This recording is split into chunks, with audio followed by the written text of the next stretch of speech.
Direto de Caracas, chegou Madurinho, o prisioneiro mais procurado do mundo, com recompensa de 50 milhões de dólares e muita história pra contar. Traga ele algemado numa missão radical da Delta Force. Señor cobarde, venga por mí, aquí lo espero en Miraflores, no se tarde en llegar, cobarde. Com bandeirinha, comida de cela e algemas de verdade. Leve pra base, interrogue e mostre quem manda. O Madurinho, o prisioneiro mais procurado do mundo.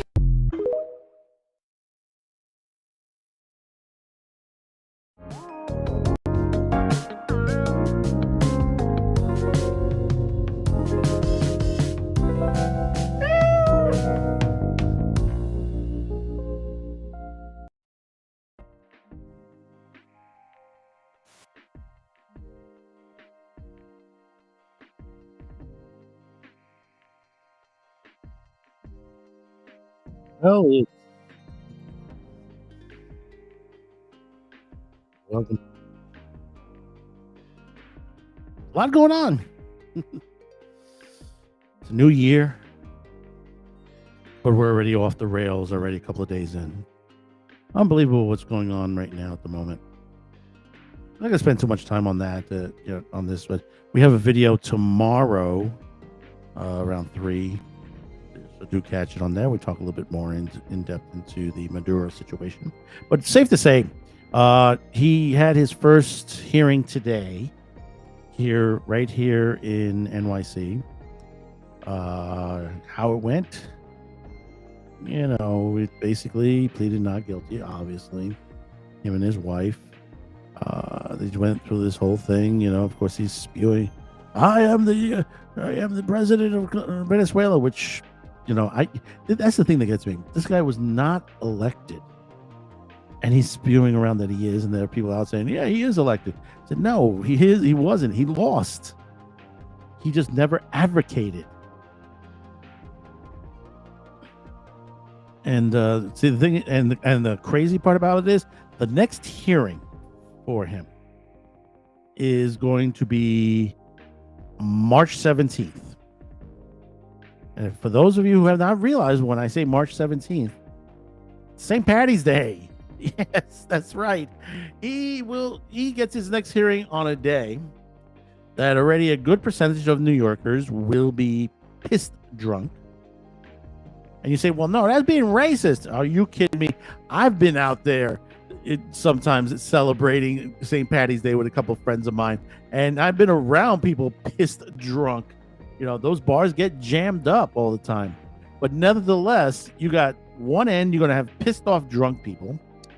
The other end, you're going to have pissed off protesters on one side of the aisle. And on another side of the aisle, you're going to have another set of pissed off but happy protesters at the same time, at the courthouse. Like what happened today, which went a little bit insane to that point. But nevertheless, this is what's going on. We're hearing that there are more shots rang out in Venezuela right now. We don't know what's going on at the moment, but it just will continue on there. But nevertheless, hey, let's tell you, it's like I said, it's 2026. Did you have a good holiday, everyone? Yes, I guess so. I had a good holiday. We took some time off here. That's why there's not too many videos this week. We're going to start getting back onto a regular schedule very soon on this. It's going to take us a couple of weeks on that situation. Basically, plus also we're working on another project right now. If you haven't noticed yet, basically we are in the middle of, we just booked a guest for Sci-Fi Snobs channel for the Babylon 5 retrospective, which this Wednesday we will be making the announcement. Yes, that's right. We will tell you who this person is. We're doing that Pokemon thing. Who's that Babylon 5 star? And we're not saying yet who it is. Could be a writer, could be a director, could be an actor, actress, could be anybody, could be JMS himself. You'll have to wait till Wednesday night to find out. But there are some things that have been going on right now. I was just looking right before airtime. There's a couple of things that have been breaking. First thing off the bat, if you're not familiar with Vinegar Syndrome, we've talked about Vinegar Syndrome here on this channel before, and they're a good site for physical media. They've released a lot of great titles. It seems like they've closed a deal with Warner Brothers, considering that Warner Brothers is up for sale. Netflix will probably be getting this. More than 40 titles that will include plenty of more made-for-TV classics to Blu-ray and 4K UHD, and also an incredible assortment of horror, thrillers, action, art house, and other oddities from the Warner vaults, including numerous 4K UHD, Blu-ray, and even disc debuts. In simpler terms, Warner is opening up their vaults to a lot of classics, because if you lay on perfect example for what we're going to be talking about today, all the streaming titles and stuff like that, because there's a lot of hidden stuff on streaming right now, especially free streaming. So the best time right now to sign up for Tubi TV, which you don't have to, but I always recommend sign up for it, so at least your things are saved. The other half is that basically you get your notifications, whether it's Tubi, whether it's Pluto, or any of these smaller guys. Grab them right now. Grab these free sites. They are in an abundance of items that are just really good out there. It's some amazing stuff that is playing on these streaming sites. We're gonna touch base on a bunch of it as we go along. To that point. And also, I just want to welcome aboard those of you who, besides YouTube, those of you on X right now, welcome aboard on there. Also, for those of you in Rumble, same thing. Welcome aboard. And always remember, don't forget to hit the like button on there and subscribe. Also, share these videos, whether it's the videos, the live streams, share them with your friends. We would really, really, truly appreciate it. And this is the fun we have. Hey, listen, we're opposite. I don't even know if Tim Pool's on tonight, but yeah, we're opposite Tim Pool normally. But we're gonna have more live streams. I think we're gonna pick a second night. Also, we're working on that too. We're working on putting together some other things all together with the other channels we work with, Sci-Fi Snob, Tabletop Gaming, also Sci-Fi for Me TV over there, Jason and his channel too. We're just tossing things around, see what comes up, because there's a lot of potential out there that hasn't been touched on, and I think we have a chance to survive on YouTube for this reason, because it's basically it's hard to work on YouTube these days. My watch hours has been crashing lately, and the thing about it is it hasn't changed much. Something's going on with it, and I've asked a lot of questions on that, and I've not gotten any proper answers, which of course, that's going to happen. That is going to happen. Now, let's see. Let's go with this right now. Another something that broke today. Sega co-founder David Rosen died at the age of 95. I mean, this is one of the most, one of the biggest people in the gaming industry from back in the day. And I'll read a little bit from this. Sega co-founder David Rosen died at the age of 95, marking the loss of one of the most influential figures in the history of arcade and video game industry. Rosen played a central role in shaping Sega's early years and the rise of Japan's post-war arcade scene, helping lay the groundwork for the global games business that follows. I mean, this guy was major to the max when it came down to it.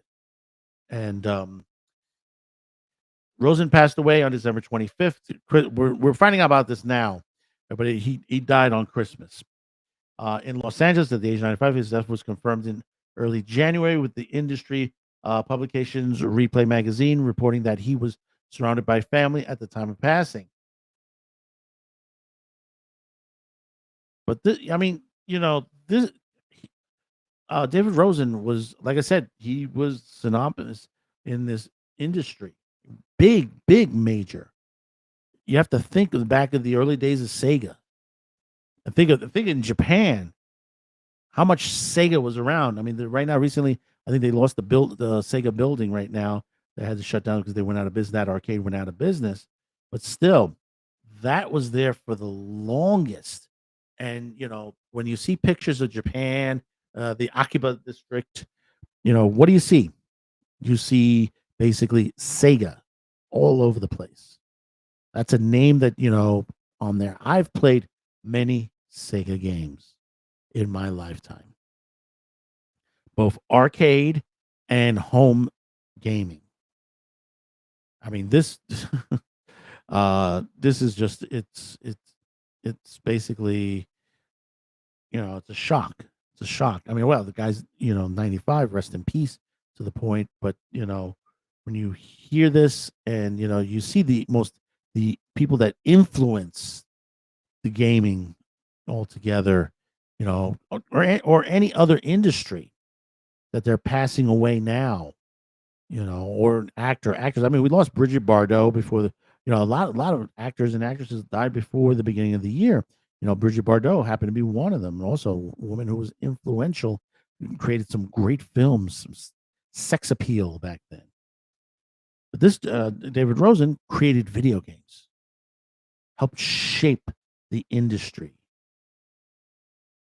Those of you who are gamers today, who are young and don't realize what this for the games you're playing today, you have to thank him.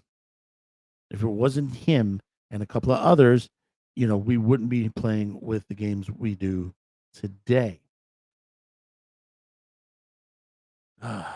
Once again, if you haven't yet, hit that subscribe button. I really do appreciate on that. It's a little quiet in the chat today. We really do appreciate it.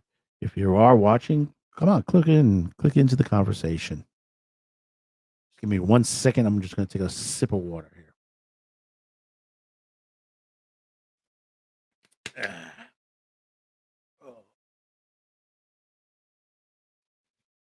For those of you new in the business, always have a bit of bottle of water next to you.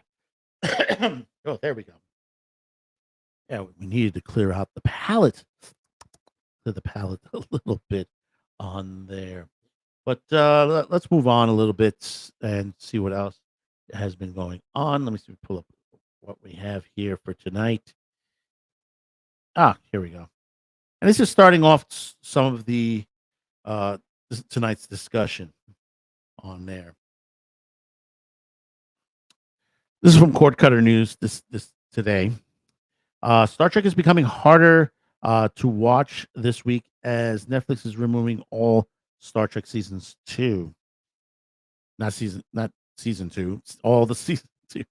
You know what I mean. As the calendar flips to 2026, international Star Trek enthusiasts are preparing for a significant change in their viewing habits. All the remaining Star Trek television series currently available on Netflix are scheduled to leave the platform globally this week, according to the notices appearing in the series pages. The last days to watch these beloved shows is January 8th, with full removal occurring on January 9th, as first spotted by What's on Netflix. This development marks the end of a decade-long era during which Netflix served as a key streaming home for the franchise outside the United States. Now, if you live in an area with Paramount Plus, you can find Star Trek shows there outside the area, and you can find them on Amazon as well. And that includes what we call the Star Trek, the original series, 66 to 69, the animated series from 73 to 74, Next Gen, 87 to 94, Deep Space Nine, 93 to 99, Voyager, 95 to 2001, and of course Enterprise 2001 to 2005, which is one of my favorites. I love Enterprise. I just went through it. I just went through the entire season on that, and it's a good series. If you haven't watched it, because a lot of people like criticize Enterprise and say, I mean, there's not real Star Trek and stuff like that. Oh, it's a lot better than the stuff that's out now. Truly, it's But here's the other thing: those those of you who have Pluto TV and watching outside the U.S., or if you're in an area where they pulled it, you can watch Star Trek on Pluto TV, which is part of Paramount. They have several different streaming sites. To the point, they have Star Trek Next Gen is one channel. Deep Space Nine has their own. Enterprise has their own, and Voyager has their own channel. So you're able to flip around, and there are different episodes depending on what season they're in. See, another reason why to have free streaming or fast channels. And that's why I say fast channels is the next level of broadcast television.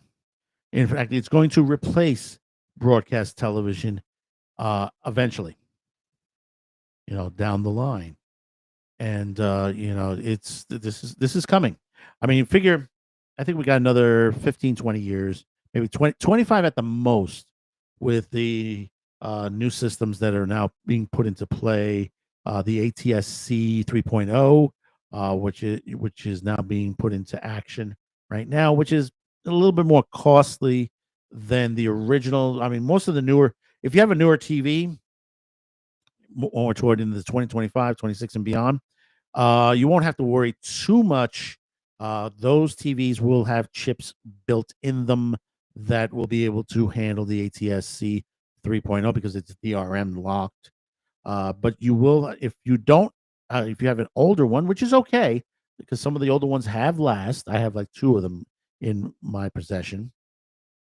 Basically, you have a way of getting cable boxes. So they're like a cable box or an antenna box, but they're a little bit more expensive than normal. There is a company, I'm told, that's coming out very soon this year that will have a more reasonably priced one to replace the antenna and all that. That's coming soon. Okay. Now, at the beginning of the video, you noticed something on there. The video sort of saying goodbye to MTV. Now, most of you realizes, well, MTV is still around. It's still on my cable system. Well, as of, I think it was this week. Yeah, this week. There are those outside the U.S. that are no longer getting MTV, MTV2, MTV Musica, all those channels on there. Those are all shut down. And here's the ironic part of the whole situation. Even though those channels shut down, they did a sort of a marathon of music and stuff. And can you guess what the last song they played on the channel? Can you guess? Well, can you guess what song they started with when the channel became active back years ago in the 80s? Yes, ladies and gentlemen, it was the Buggles. Video Killed the Radio Star. They finished its broadcast life with the song that brought them to life. What a way to go out. What a way to go out. It's a great song. If you've not seen the Buggles, Video Killed the Radio Star. I mean, there's another singer that sings it now too, out there. I'm not certain. I don't know her name, but there was a couple of videos that I just breezed through on there that basically, she was playing the song on there. But give me a second here. Okay. But there are more live versions of it as well. But I love the original video. Actually, we played it not here on YouTube, but back in the 80s. And this was before MTV launched, because we had our own chat. We had our own shows back then, and basically we did music videos. We kind of back then we were able, now these days with the copyright and all that, and YouTube, slams on there. Back in the day in public access, we used to hijack some of the videos off the existing video channels. Well, there weren't video channels. There were, well, actually, one was, or there was like HBO. HBO used to have HBO Jukebox back in the early days when they were not 24 hours, and they needed some programming to in between movies and specials, because there was still, a young company, and they were still buying into getting content for the channel, so they didn't have a lot to begin with. So what they did was they used to throw segment blocks of music videos, and they called it HBO Jukebox. And we used to take segments of that. And the thing is, back in the day, we had to make sure we clipped off the end of it, because basically sometimes the song, you would have the HBO Video Jukebox logo pop up, which was animated. It's like, oh shit, we got to and switch off before we got in trouble for that. But we never really did get in trouble for it. Once in a while, get a letter or two over from the cable company, but nothing major that on there. And there were other things. There was Friday night videos back in the day, which somebody's uploading them onto YouTube as of late. I don't know if that's the original production house, but you can get to see that now once again. And hold on a second here. I forgot the name of the other company. There was one other video, and it was on an independent station, and that independent station used to play just like a lot of stuff on there. And okay, who's texting me now? Hold on a minute.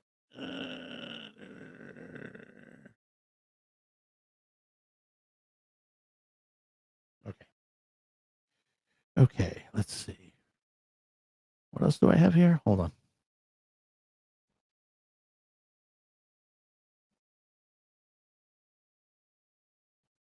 Okay.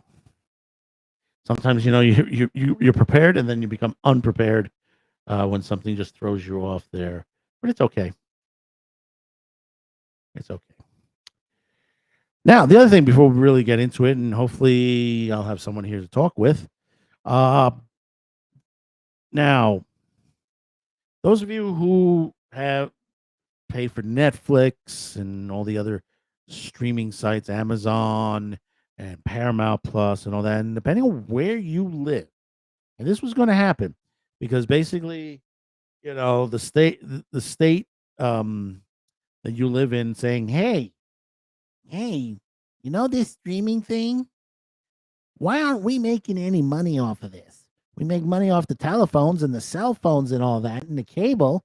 Why aren't we doing it off the streaming? Well, ladies and gentlemen, guess what? It's going to happen.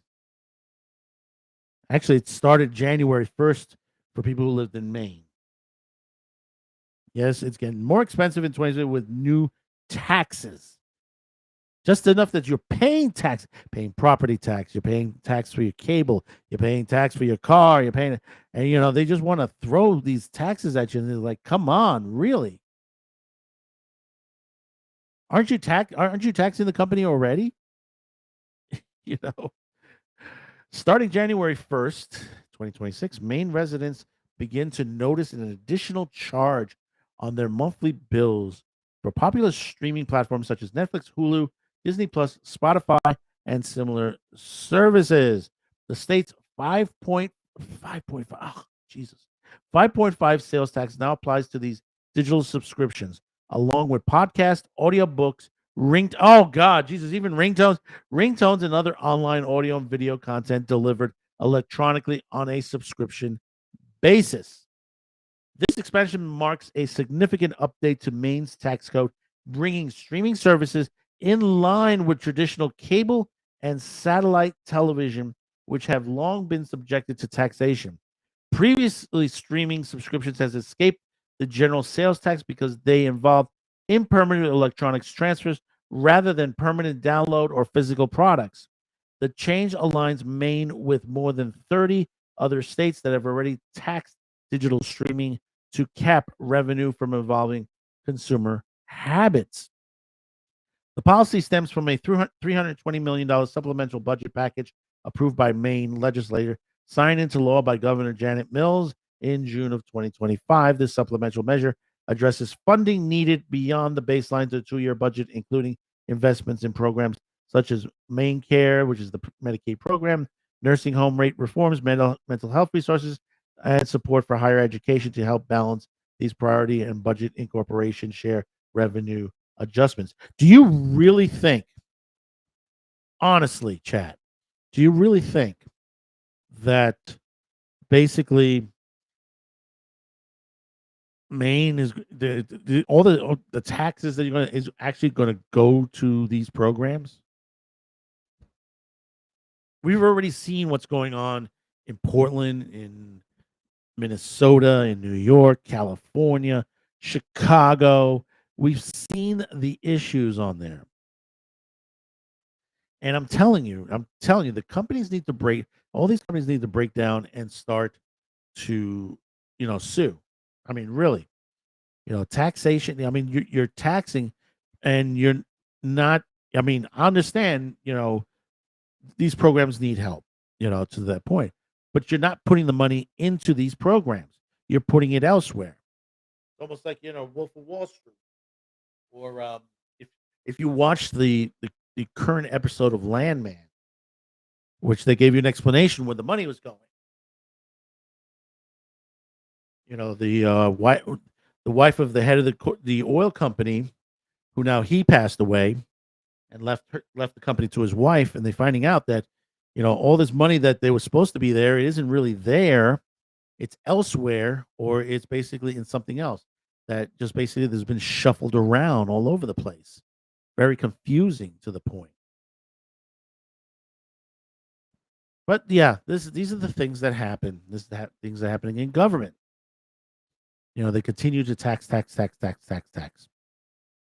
One of the best things I heard recently with taxation is that they want to eliminate taxes, property tax, on people over a certain age, over 60.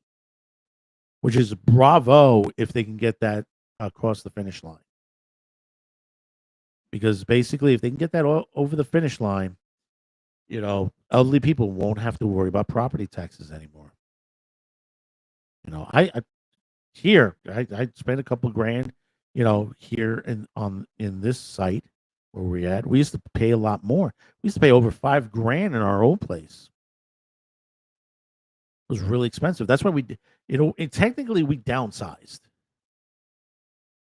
even though we had things going on to that point. We're paying less. But let me bring on to the stage right now is hey. Good evening, everyone. Good evening. Yes, good evening. How are you this evening? Good. I was just listening to the show there. I caught the last 10 minutes or so. Oh, interesting. I mean, your thoughts? I gotta agree. What if this is the government of Maine wants to tax money? I mean, is this really what the government needs? More money that they can waste, so they can let people steal it with fraud and give it away to foreign countries and stuff? I mean, what the heck? Yeah, exactly. Is that really what we need? No, we don't. Oh no, we need it for these programs. No, you're gonna waste it. Come on, we all know. It's amazing. Some of the crap that you hear, that they go, oh, let's give money to the poor, let's give money to the drug addicts, let's give money to the homeless, but yet none of that makes it there. Well, California. I know I'm a Canadian, but I follow American politics a little bit. Like, California has spent like $10 billion on the homeless problem, in the last, I don't know, 10 years, something like that. And in like San Francisco and LA and that stuff. And guess how many, have they solved the problem? No. Have they made even a dent in it? Nothing. It's worse than it was. So what the hell is that money going for? To pay people, usually leftists, to do jobs where they don't do anything, right? Because if they solve the problem, they wouldn't have a job. No, not at all. They're not going to solve the problem. It's not going to solve the problem. I mean, right now, why would you? They'd be out of a job. Exactly. Mamdani. Now, we've talked about this before. He wants to allow people basically to hang on to their property if they want to sell it, to basically hold on to it for 6 months to allow other people to bid for it. Yeah, that's crazy. But the real truth to that is that basically they as a city, they want to buy up your property. The real question is, what can we, the citizens, do about this stuff? Well, the easiest thing is stop voting for these people. Yeah, but even if you vote for the other side, like the opposite, I mean, they're not going to do what, but are they going to undo what was been done? Like, well, some of them have, some of them don't. We have to find. Yeah, it's pretty hard, and it hardly ever happens, though. Hey, you know what I mean? You're right. It just the line gets pushed, and sometimes it gets put. It always keeps marching in one direction. Is my point, right? Sometimes it marches slower. Sometimes it stops for a little bit. Maybe it takes a step or two back every once in a while, but then quickly those steps are taken back. We keep marching a certain direction. We can't. It seems impossible to change it. Yeah, well, we do have a president in office that has changed things. That's true. There's a lot of stuff. You guys have a guy. Proof this weekend alone. I said, I was saying that. I never thought that he would. I thought it was all up. I thought this Venezuela thing was all up. Trump bluster thing, right? He's gonna complain and maybe we've done this before. People and we've done this before during the Reagan Bush administrations. Actually, I guess Bush. you gotta do it every once in a while in order to keep the threat, right? Exactly. So if you're out there, you're like me, going, it's just probably some more bluster. Well, wasn't bluster last time. Maybe you're a little more worried. No. But anyway, let's move on away from that, because I know that people walk away from that. They don't want to hear that right now.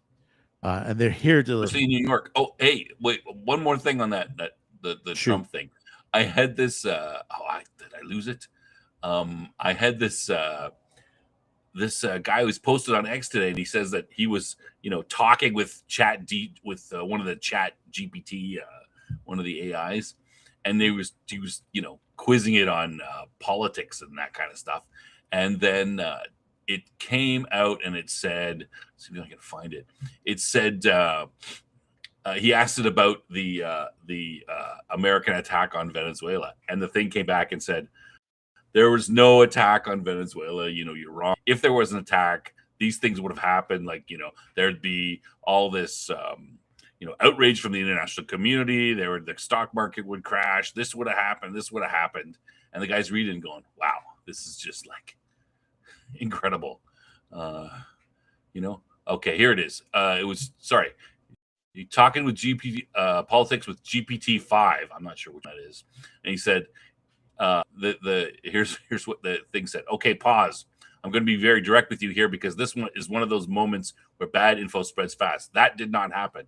This is what the chat bot is telling them. There has been no U.S. operation that seized Nicolas Maduro, no flight to New York City, no regime handoff, no negotiations with a replaced government. If that were real, there would be the biggest geopolitical event of the year, front page news everywhere, an act of war level escalation with massive immediate market impact, and impossible to keep quiet for more than minutes.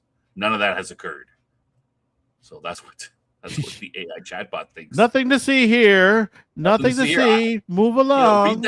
Read that how you will. I don't know. Is it somebody trying to hide something? Is it just that these AIs are that stupid, or they're not able to detect? You know what it is that AI I don't know. is still not 100% yet. All these people are freaking out about AI. It's like, I don't even it's I a don't know if you know if it's technology that's still 50%. not perfected. Yeah, It I don't even makes know if it's 50% yet. Yeah, no, I don't even think it is there. But I mean, sometimes it does pretty good. The picture for the thumbnail here, that was AI, wasn't perfect. It didn't get all the pictures right, but I Yeah. used it anyway. But it's like I've gone through like Gemini, ChatGPT, and Gronk, and this was like the best I can get out of the three of them. Yeah. All the others, what was it? ChatGPT kept putting the titles like toward the edge, so like the titles got cut off on the end. Yeah. PB, how you doing, PB? I come in peace. Hope you had a great New Year's. Yes, I did, sir. I hope you did too. But let's move on a bit. Now, we're talking about streaming today, and one of the first things I want to get up. What's our favorite streaming cartoon right now? You mean independent? Independently. Oh, it's well, for me, it's got to be Space King. I mean, Hail Space King. Now, praise be to Space King. Yeah, praise be. That's the best one. Now, there's a couple other good ones too, of course. Yeah. Now that company is Flash Guides. Flash Glitz, yes. Glitz, yeah. That's correct. Now, recently, and most people that are, Tubi TV has gone into a program with content creators from YouTube, Rumble, and many others on there.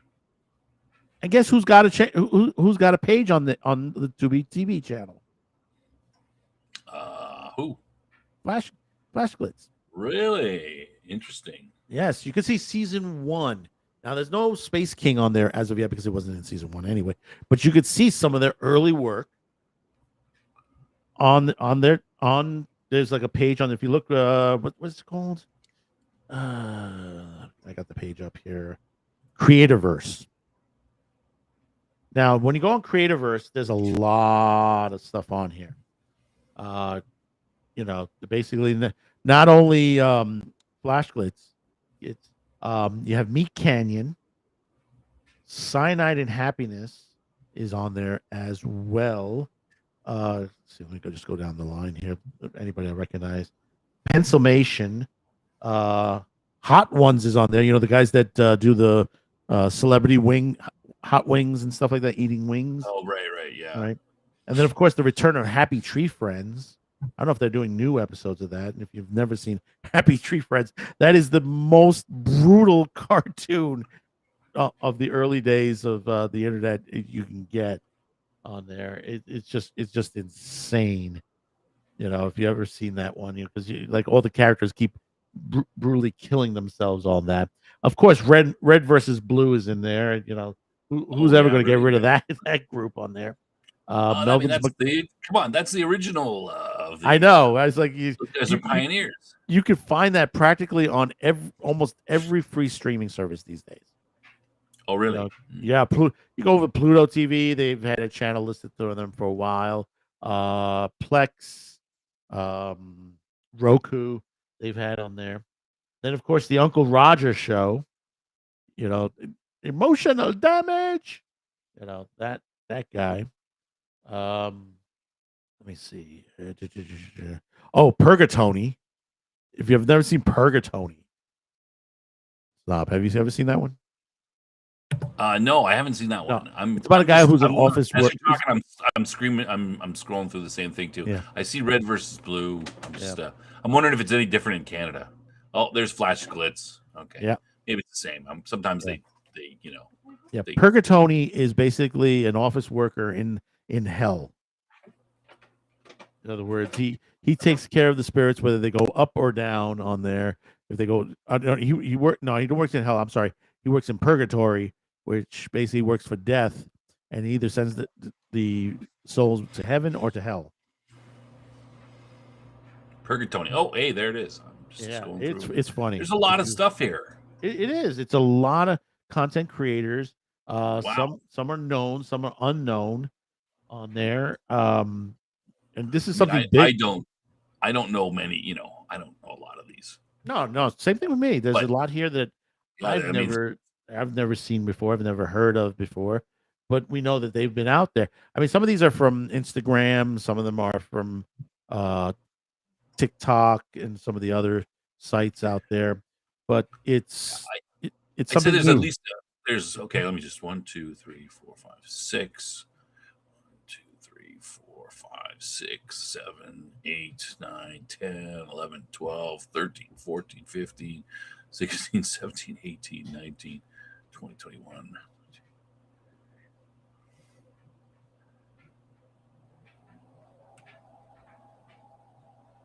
32 lines times 6. What is that? That's how many separate, like almost 200. I saw Mr. Beast there. Yeah, Mr. Beast is on everything. Mr. Beast is on Pluto. He's been on Fast Channel streaming for a couple of years now. Same thing with what the hell is that newscast? The Radicals. Can't even think of their names. It basically the one that was trying to run for president. Can't even think of it. The Young Turks. There we go. The Young Turks is another one that's had a Fast Channel for the longest. But so 200, almost 200, and I'm sure if I clicked on Mr. Beast, there's going to be a million of them in there. Like each of these has, I only have a few, but some of them will have, hours and hours and hours. Of yeah, I mean, Flash Gets only has season 1 right now. Not of Space King. No, not a Space King. Their other stuff. They've been doing this for a long time now. Yeah. So they've had a lot of other videos that they've done, animated videos. And they haven't done their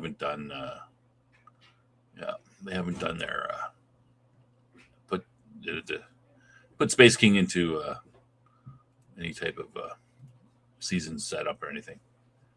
Mm-hmm. And it's I mean, I like Space King. I mean, it's brilliant. Warhammer, the Warhammer situation. Yeah, they did. I mean, that's what people like, man. You gotta go hard, man. Go all the way. Yeah. To that point. You got to make yourself known. Oh, here's something that just came up. Hold on in 1 minute. Let me see if I can pull it up.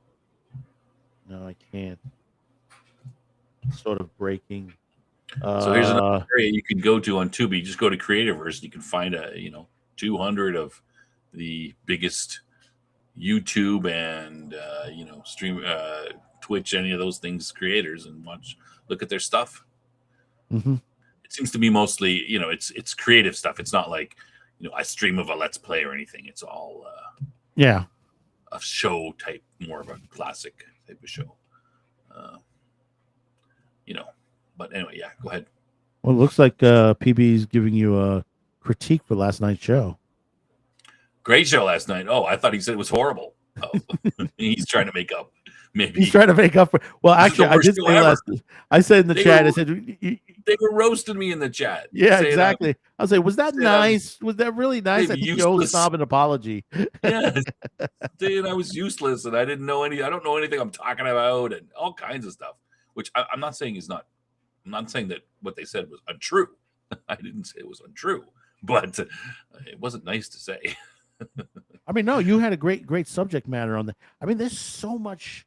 Like I said, this 2025 had according to IMDb, over 500 science fiction movies of from sci-fi horror, sci-fi fantasy, sci-fi comedy. You had all variations. Less than 200 really made it out there.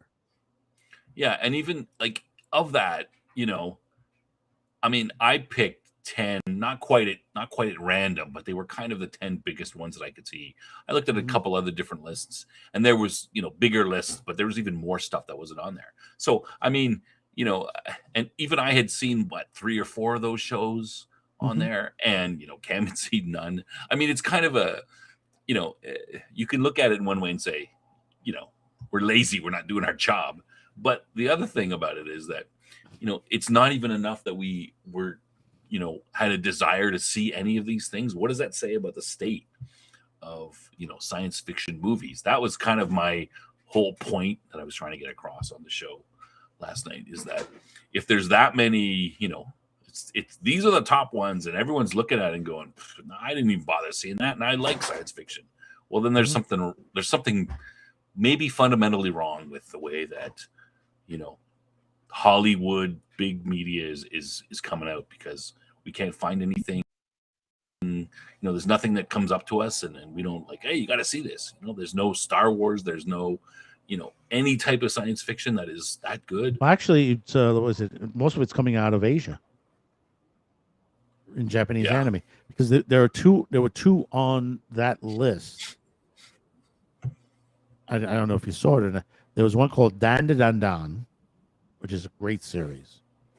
A mixture of spirits, evil spirits and UFO invasions together in one show.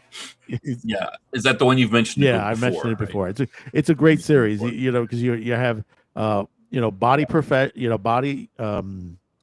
people getting possessed by creatures and stuff like that, and then you have aliens that are trying to procreate in the worst way.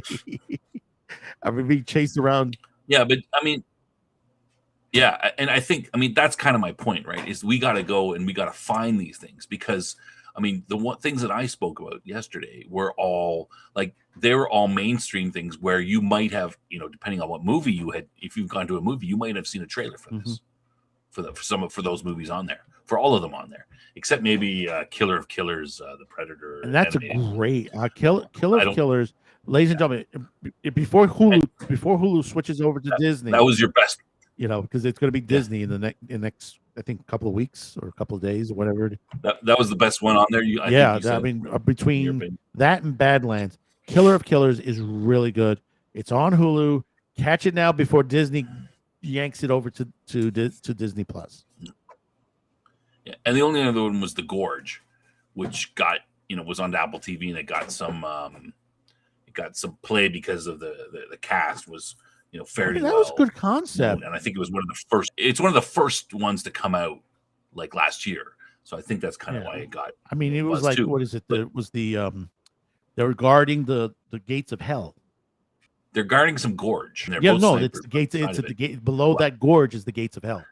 Well, I don't. We don't want to give it away. Well, no, it's literally given. I'm sure it's pretty much. It's pretty much given in the trailer. They don't know what they're. No, that's the way they're guarding something. They know they're guarding monsters. They have heavy duty armament, weapons and stuff like that. Just whatever it is, it's not good. It's not good at all. But does that? To me, that's, and this is what I'm trying to. I just kind of been thinking about this, and when I was doing the research, and I'm like, what does it say about the state of Hollywood, the state of science fiction, the state of media in general, that we're looking for this stuff, and we have such a dearth of science fiction. I wouldn't even.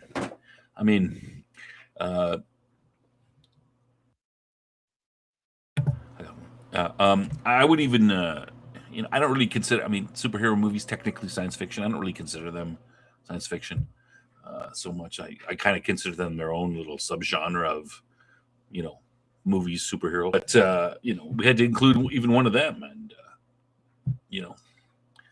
I just saw it tonight. I know it's not science fiction, but you know who Andy Masciuti is? No, not offhand. He is the guy who is the director of the It movies and the creator of that he's the series creator for the It TV series Welcome to Derry. So pretty big. Pretty big, right? It's pretty big. That's a pretty big name. Yeah. March, he's coming out, and unfortunately I can't show it because it's a red trailer. So basically, it is really soaked with gore, and I think the YouTube gods would not like me showing this because it's right now. It's only on X at the moment. There's a movie coming out called They Will Kill You, and it's being released on March 27, 2026, and it's listed as a blood-soaked, high-octane horror action comedy in which a young woman must survive the night at the vigil of a demonic cult's mysterious and twisted death trap of a lair. Yeah. But the problem is she's not so innocent. She's an ex-con, and literally she fights back. Yeah. So it's just, from what I saw in the trailer, is just, something normally would, if you're a horror fan, if you like an action, high octane action, you would love this. And this is what should be coming out of Hollywood. There's all kinds of, out there. I think probably you'd probably have to talk to one of these, Hollywood guys. Jason's got. I'm wondering if, maybe they wouldn't comment, but I'm wondering if it's the whole, because movies have become so expensive. Admittedly by Hollywood's choice. It doesn't have to be expensive. You're right. Like that new Handmaiden movie was made for like a fraction of a budget. It's made 10 times its budget. But you don't have to. But they're making they've gotten into making these tentpole movies, these Star Wars and Marvel movies that are 150 to 300 million dollars. They can't afford to be creative, right? Yeah. What did Godzilla minus one freaking 16 million, something like 16 that? million, and what they grossed, they're in the $1 billion, over the $1 billion mark. Great movie.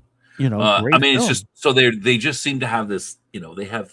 I think it's. I don't know. Is it basically corporate? Any type of corporation, when it becomes so big, it becomes less able to innovate and not wanting to try new things and that kind of thing. So maybe that's it. Maybe it has that aspect of it. Somebody get out. Is that you in the background? Not me. We gotta. No, that's my background. We got a kitten a couple weeks ago, and it's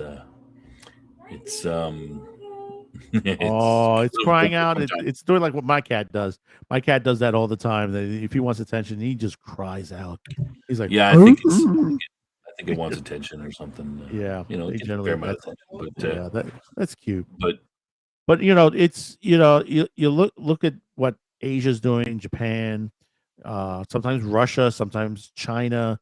You get some really good stuff out of them, and then it's like you look at Hollywood, and it's like guys, we used to make some great stuff. I think the 80s and 70s and 80s was a renaissance of filmmaking. I keep always saying it was a even renaissance. the 90s too, I think. Well, a little bit into the 90s, 90s. but the biggest of it all was 70s and 80s. They're making documentaries now. I think the 80s was the key. So many classic movies that I have come out. The Back to the Future style type movies, like they were so big. Tons of different ones. I just go through them sometimes, and I say, hey, my kids, hey, we got to watch this movie. And there's nothing, there's nothing better. Like I look around at the movie in a theater or anything that had come out recently, and I said, there's nothing I could take my kids to see that's better than watching the Back to the Future or Indiana Jones or the Mummy series with Brendan Fraser, and nothing like these would be considered above average movies when they were, but not like the best movies ever or anything. The Mummy with Brendan Fraser's The Mummy maybe it did win awards, but it wasn't like considered one of the top movies of all time or anything. But it was a good, solid movie. It was fun and people enjoyed watching it. You give it a solid no, it was 7, really, right? It was really good. And you'd be entertained. You'd be happy. All right, and I'm just like they said they want to make another one. I'm saying why? You had two of them that were really good and one that was to the point, because you heard like, oh, Jet Li's going to be in it. Oh, that is going to be good on there. And you get it and you're like, Jet Li's done better. He's done better movies than that and lower budget stuff. That the script was like, so. Only so much they can do. Well, I think that maybe like I look at. I don't know if I haven't talked with other people about it. Cam and I talk about this, but my channel I'm trying to do. We're always struggling with topics to get a topic. It would be very easy if I just simply did the, I could do what the big names do, the big pop culture guys do, whatever's the newest from Marvel or Star Wars or whatever, and just talk about that, right? and probably get a lot of. I'm trying to do something a little different than that, but maybe that there is, and there's such garbage coming out of, the big names in Hollywood. Maybe that is for us to go, the smaller guys, is to look at things like From Japan or Korea that you mentioned, and finding good shows that people could watch, because it's not coming out of Hollywood. I mean, based last night, I don't, what's good that's coming out of there? Hardly any. No. Few and far between. And this is the critique. This is why, because you were talking about superheroes and stuff like that. You had stuff like My Hero Academia, which was major, just finished. The series just finished. The second series is just about to break onto season 2 in a couple of days. My Hero Vigilantes, on there, and it's a good concept for superheroes. You have a school of superheroes, that basically, and you have one kid. You have in other words, this is like in My Hero Academia. You're in a world where a good percentage of the population have superpowers. Yeah. The other half, they're regular, or they have like quirks and stuff like that. There's one kid who wants to be a superhero so bad, and he can't. He doesn't have the powers on that. One day, he's infused with the power of his most favorite superhero, because what happens is this superhero passes on his mantle onto others, as it was passed on to him on there. Yeah. So basically, it's like, and the action is good on the villain. They take episodes where you take it from the villain side, and the villains are fantastically done. Yeah. I mean, I'm sometimes a little skeptical from the villain side. We've had a lot of villain side stuff lately, but you can. Well, no. See, the thing is, they don't make the villains good. They are the bad guys. When you look at you look at anime, they are really. You're right. That's the problem. You don't go into take villains and we make them a good. Yeah. Oh, this is unless it's like a Dragon Ball type of situation, or there are a couple of series that they kind of like they're sort of like the anti-hero, stuff like that, which it is an anti-hero show to that point. But most other shows that they are the villains, they go through this whole thing. Was it Essence and Shadow, which is really good. I'm waiting for the next season on there, and there's like a ton of villains in that, and you have the villains that get they end up in these major fights that are just the animation is just through the roof, onto there. And you have right now they're doing oh god, what is the name of it? I just totally forgot. I just drew blank on it. There's one series right now, Netflix is doing the live action version of it, and basically, supposedly, Netflix has hired somebody to do the special effects, and it's supposedly what Netflix is saying. This is the next gen in Hollywood special effects. Really? Supposedly. I thought we were pretty close to the end of, like 4K. After 4K, our eye can't really tell much different. There's no point in, getting. So I'm not sure what 4K and animation is not quite exactly the same, but I'm not sure how much. Like, how are they going to make it? Is it going to just look more realistic?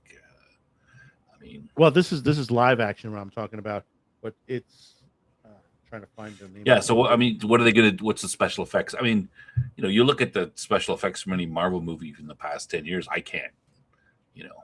This series is that basically the whole premise of it, and I can't believe I drew a blank of the name of the series. Solo Leveling. That's what it was. Solo Leveling, and basically it's about a guy. We're in a present day world like ours on there, and he lives in Japan, and every once in a while a gate opens up. In that gate, on the other side of the gate, are like creatures and monsters, stuff in a fantasy world. And basically people go in there to defend our world from these creatures getting out in the open. And people go in there. Some people have like if you play a video game, you go in, you play the video game, you get better powers, better weapons, and stuff like that. And this is what happens to some of the characters. Right. Straight out, first episode, the main character himself, Jin Woo. Now I remember the whole thing. Jin Woo, he gets killed. In the first episode alone, he gets brutally, bloody massacred, and him and the rest of his group. But he ends up waking up later on for some reason, and he's all better. And for some reason now his trait is that he's just leveling up, and he's becoming more and more powerful by the day every time on there. And he's from doing nothing, or just from no fighting. He does fighting, but fighting. also he has the ability. Those who he have defeated, most of them become part of his own army, sort of like a shadow army. As he's able to manifest and use them as, basically shielding. Like he just literally, there's like one whole episode on season 2 where they're fighting these insect creatures, and he sends his whole army in, and it just turns into a massive bloodbath. No. The special effects alone, if you look at the series, the fighting effects, the creature effects, the shadow creatures and stuff like that, it's hot to make that into a live action movie or TV series. Will take a lot of computer rendering. Yeah. And a lot of designs onto there. I mean, that's always been the animated movies for science fiction is always been, usually a better, because if you want to, make a big, giant vistas with giant planets and space battleships, moving, like it's just as easy to draw that it is to draw a guy in a field, right? But if you want to do special effects, real time live action stuff, it's much harder to do those. No, but when you're battling, like you're fighting someone, for example, Demon Slayer. Yeah. There's a Demon Slayer in the previous season entertainment arc.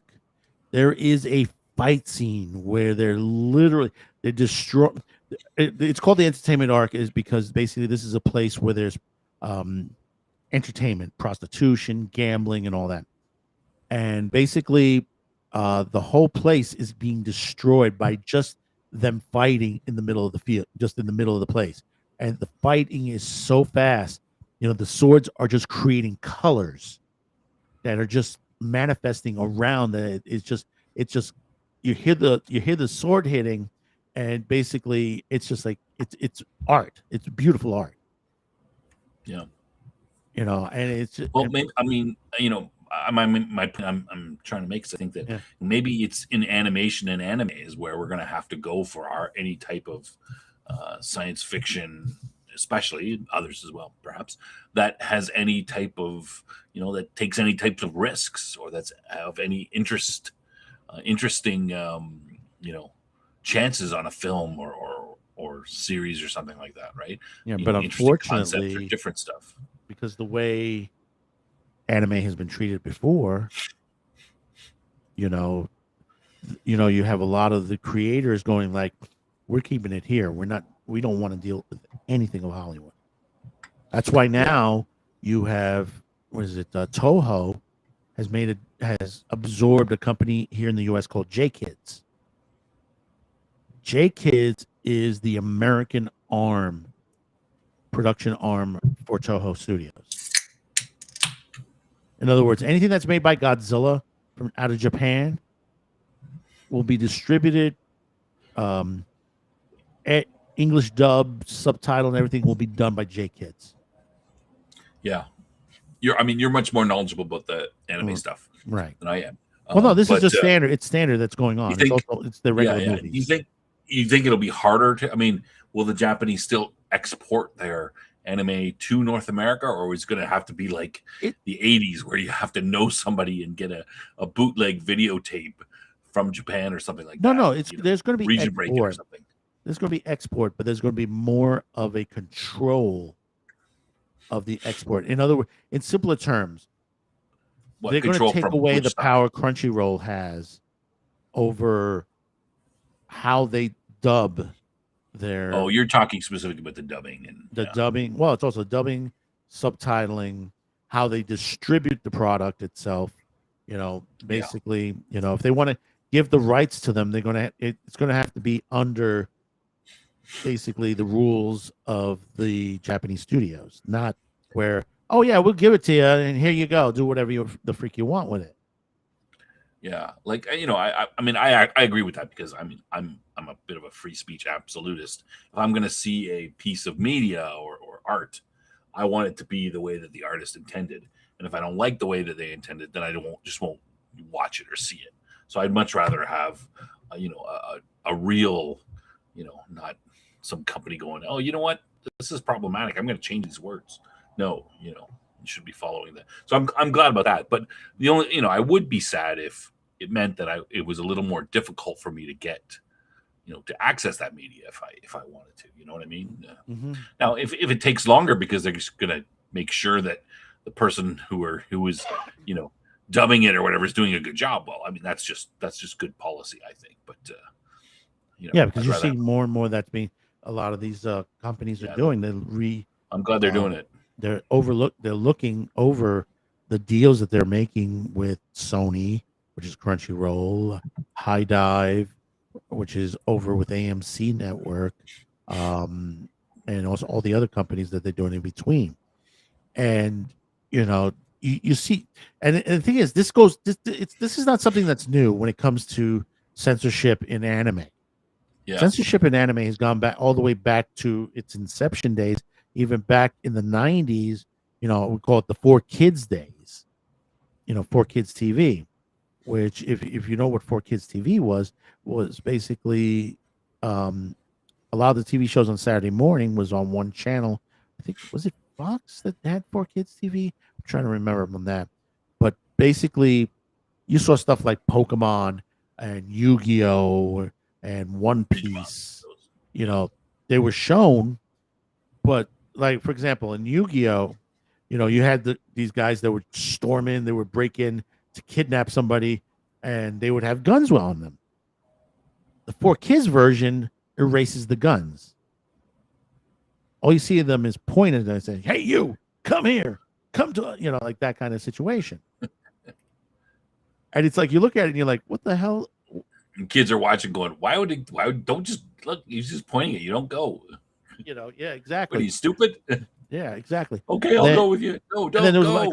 There was a lot of stuff in Pokemon that was just basically that they just cut out, just in general.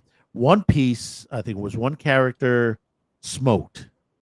It was the cook, and what they did was they changed the cigarette. The classic cook behind the fry cook with the cigarette dangling from the mouth. Probably exactly. Right?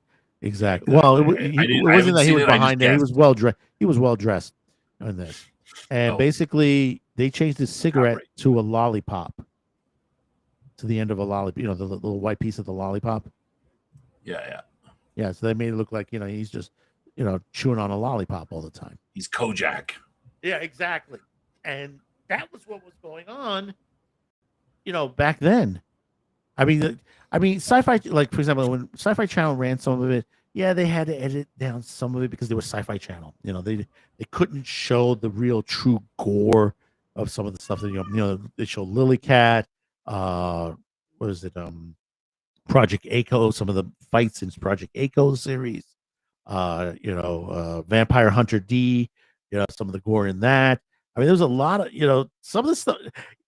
People complain about, it's so gory, the anime today. You got to look at the 1980s. There was some stuff there that basically shouldn't have been shown to kids, even though they have stamps on them, not for kids. They had literally a stamp on certain companies that just literally, this is not for kids,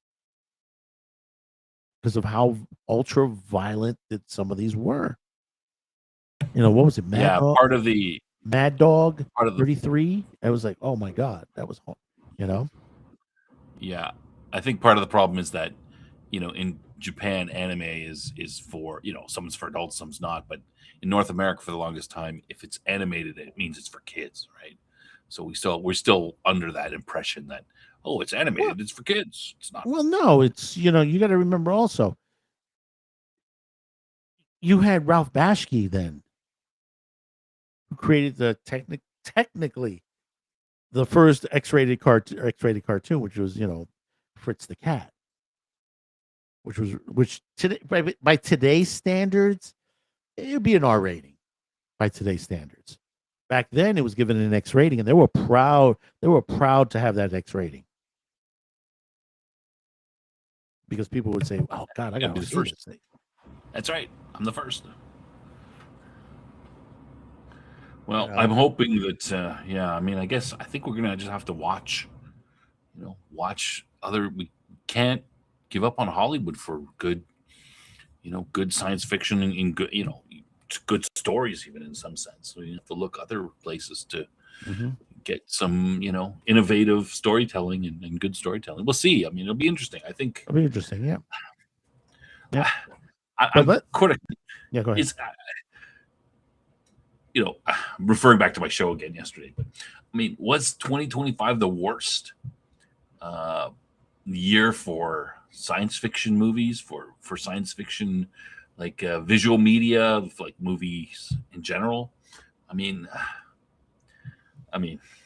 the 2000s, it can go you got to go year to year, and you got to filter out what was good, what was bad. It's hard to say. I mean, I myself will say the last 10 years when it comes to science fiction, it was bad. hit and miss. Yeah. I mean, there was a fair amount of, but a lot of it, it's the Star Trek. Star Trek has just been garbage. Star Trek, Star Wars, 10 years. Doctor Who. Star Wars has been pretty weak as well, almost as bad. And then you had a big names putting up. Yeah. You had a slew big names putting up movies. all kinds of stuff, and it's mostly, missable. Mm-hmm. Yeah, it's kind of, I'll have to think about that a little more. But we got a lot of stuff coming to streaming, and this month we're seeing a lot. Even though now there's continuations, you got Fallout right now on Amazon, which is doing okay. Is it? I just watched the last episode. Next episode hits tomorrow. It's been okay so far because they're doing the Fallout Vegas storyline from the game. Oh, are they? Yeah, they're doing Vegas right now. So I know of the Fallout games. I've never played them, so I'm not really Yeah, no, Fallout Vegas was one of the most popular of the games. Yeah, it was. I think it's the most popular. Out to that. So they're in that storyline itself.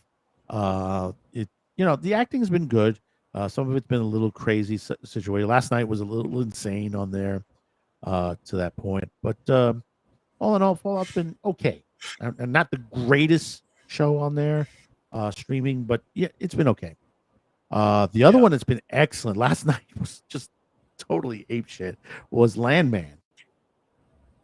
And Landman You're a big night, fan of that show. I'm sorry? You're a big fan of that show, yeah. Oh yeah, I'm major fan on that show, especially that they've been adding more and more actors to the series, and you got hang on one second, there we go. You had Sam Elliott get dropped in this season, and let me tell you, good. Breath of fresh air to the series. Fantastic. He has not lost his, he's much older now. He hasn't lost his touch. He's fantastic. Last night it was the whole premise last night was he's been complaining about eggs. He's Billy Bob Thornton's father. Tommy Norris. Tommy Norris is the main character.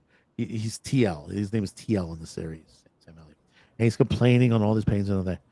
So while driving to a meeting, he goes by the strip joint, which was basically, we've already been there once or twice itself because of the wife and all that. And that's a whole story in itself, where his wife, Tommy's wife, goes to a nursing home, does volunteer work, and took the elderly people to a strip joint. Hysterical episode. Okay. But, okay. So can you get any better with that strip joint? Yes, you can. Tommy goes to the strip joint and hires one of the strippers to be TL's physical therapist. Okay. How much trouble can you get with this? It is just the opening minutes of her going there to the house and saying like that, and people are like, "You're what? You're a physical therapist?" I think Does she know anything about physical therapy? Well, it's mostly that she does stretches, yogas, and stuff like that, and she said she Googled and YouTubed some of the stuff. But the scene that you see, I'm sorry. How hard can it be, right? How hard can it be? The scene that you see It's is just that stretching. you got Sam Elliott in the pool, right? And she's, you know, she's in her underwear, and she's just holding him in the pool, laying down, and she's just rocking him back and forth. And he's sitting there just snuggled down, like, you know, like a baby in a mama's arms at that point. Oh, and they get into a conversation and says, "Darling, are you got a boyfriend? Are you married or something?" She goes, "No, my job position doesn't give me the points to have a relationship." Ain't that a shame? So he doesn't know she's a stripper. Is that what you're telling me? Oh no, we know everybody in the house knows she's a stripper. Does he know? Yeah, he knows. Oh, He okay. knows. You know, basically, this is not the regular. You know, she came dressed in her stripper clothes, in simpler terms. Right. But yeah, this is stuff that's been going on through a couple of episodes and stuff like that. We're coming down to the end of the season now. I think we have 2 more episodes left. But every once in a while, they throw an episode like this at everybody, and you know, it's really good. The rest of this is just literally, you know, the oil business. And considering that how much advertising has pumped into this show by the oil companies, by clothing, you know, Wolverine boots and another boot company advertises on this show. The American Federation of the Oil Industry advertises on this show. You know, you got all these companies that they're pumping money to Paramount to basically promote this show. Yeah, I think that's probably the wave of the future with advertising, because I mean, I don't watch much TV, but lately I've been watching a lot. And I get so frustrated to see a commercial, right? Like, you know, I used to be able to watch YouTube and get rid of all the commercials. I can't now. It's getting harder and harder. And it's so frustrating. And, you know, it's just like, what the hell? You know, the commercials are so stupid. Like, they treat us like they're throwing commercials in like the middle of music videos. Oh, I haven't seen that, but oh no, watch a music video. That's even worse. Just play any music video out there, whether it's Vivo or anything of that. Let it run. Let a couple of them run, and then suddenly in the middle, you'll get, you know, you get a little, as they say, you get a little jiggy with the song, you know, and then suddenly, hi, horrible. You know, have you not a fresh feeling right now? I said, I'm just been dancing. Come on, you know. Yeah. You know, you could be in the middle I think my point being is, I think they're going to get smarter, like, and you're going to see more things like, hey, we have this show about oil, and it's got cowboys and wearing boots and stuff like that. So we're gonna hold on here. It's okay.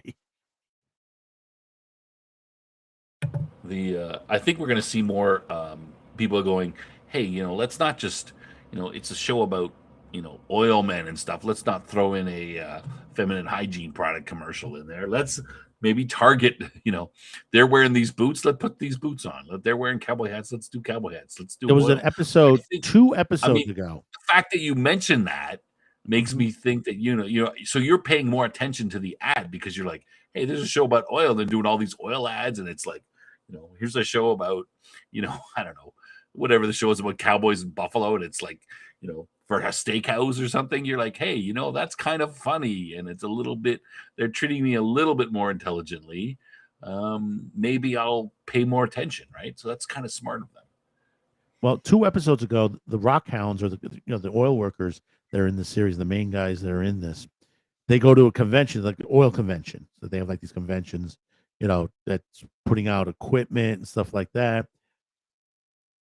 As the camera's panning, and this only lasts about the first 5-10 minutes of the episode.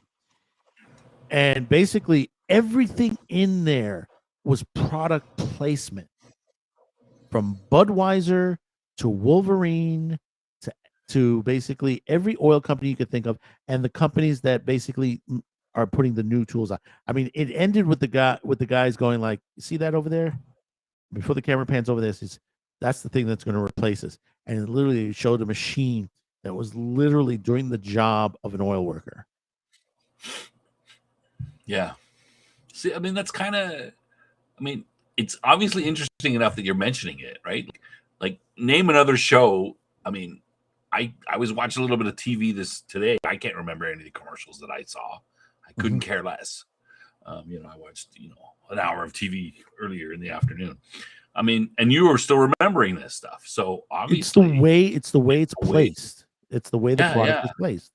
When it Yeah. goes to commercial, you're like, especially when they're doing the oil commercials, it literally, you think you're still in the show. Yeah, yeah.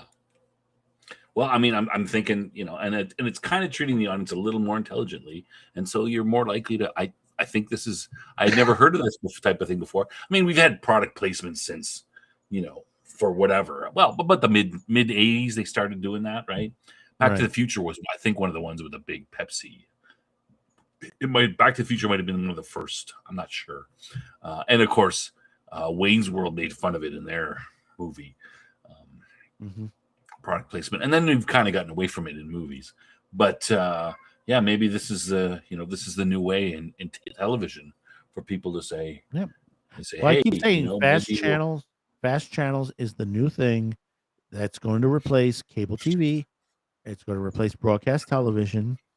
You have a choice of whatever channel you want, whatever show you want, that's rotating on different channels.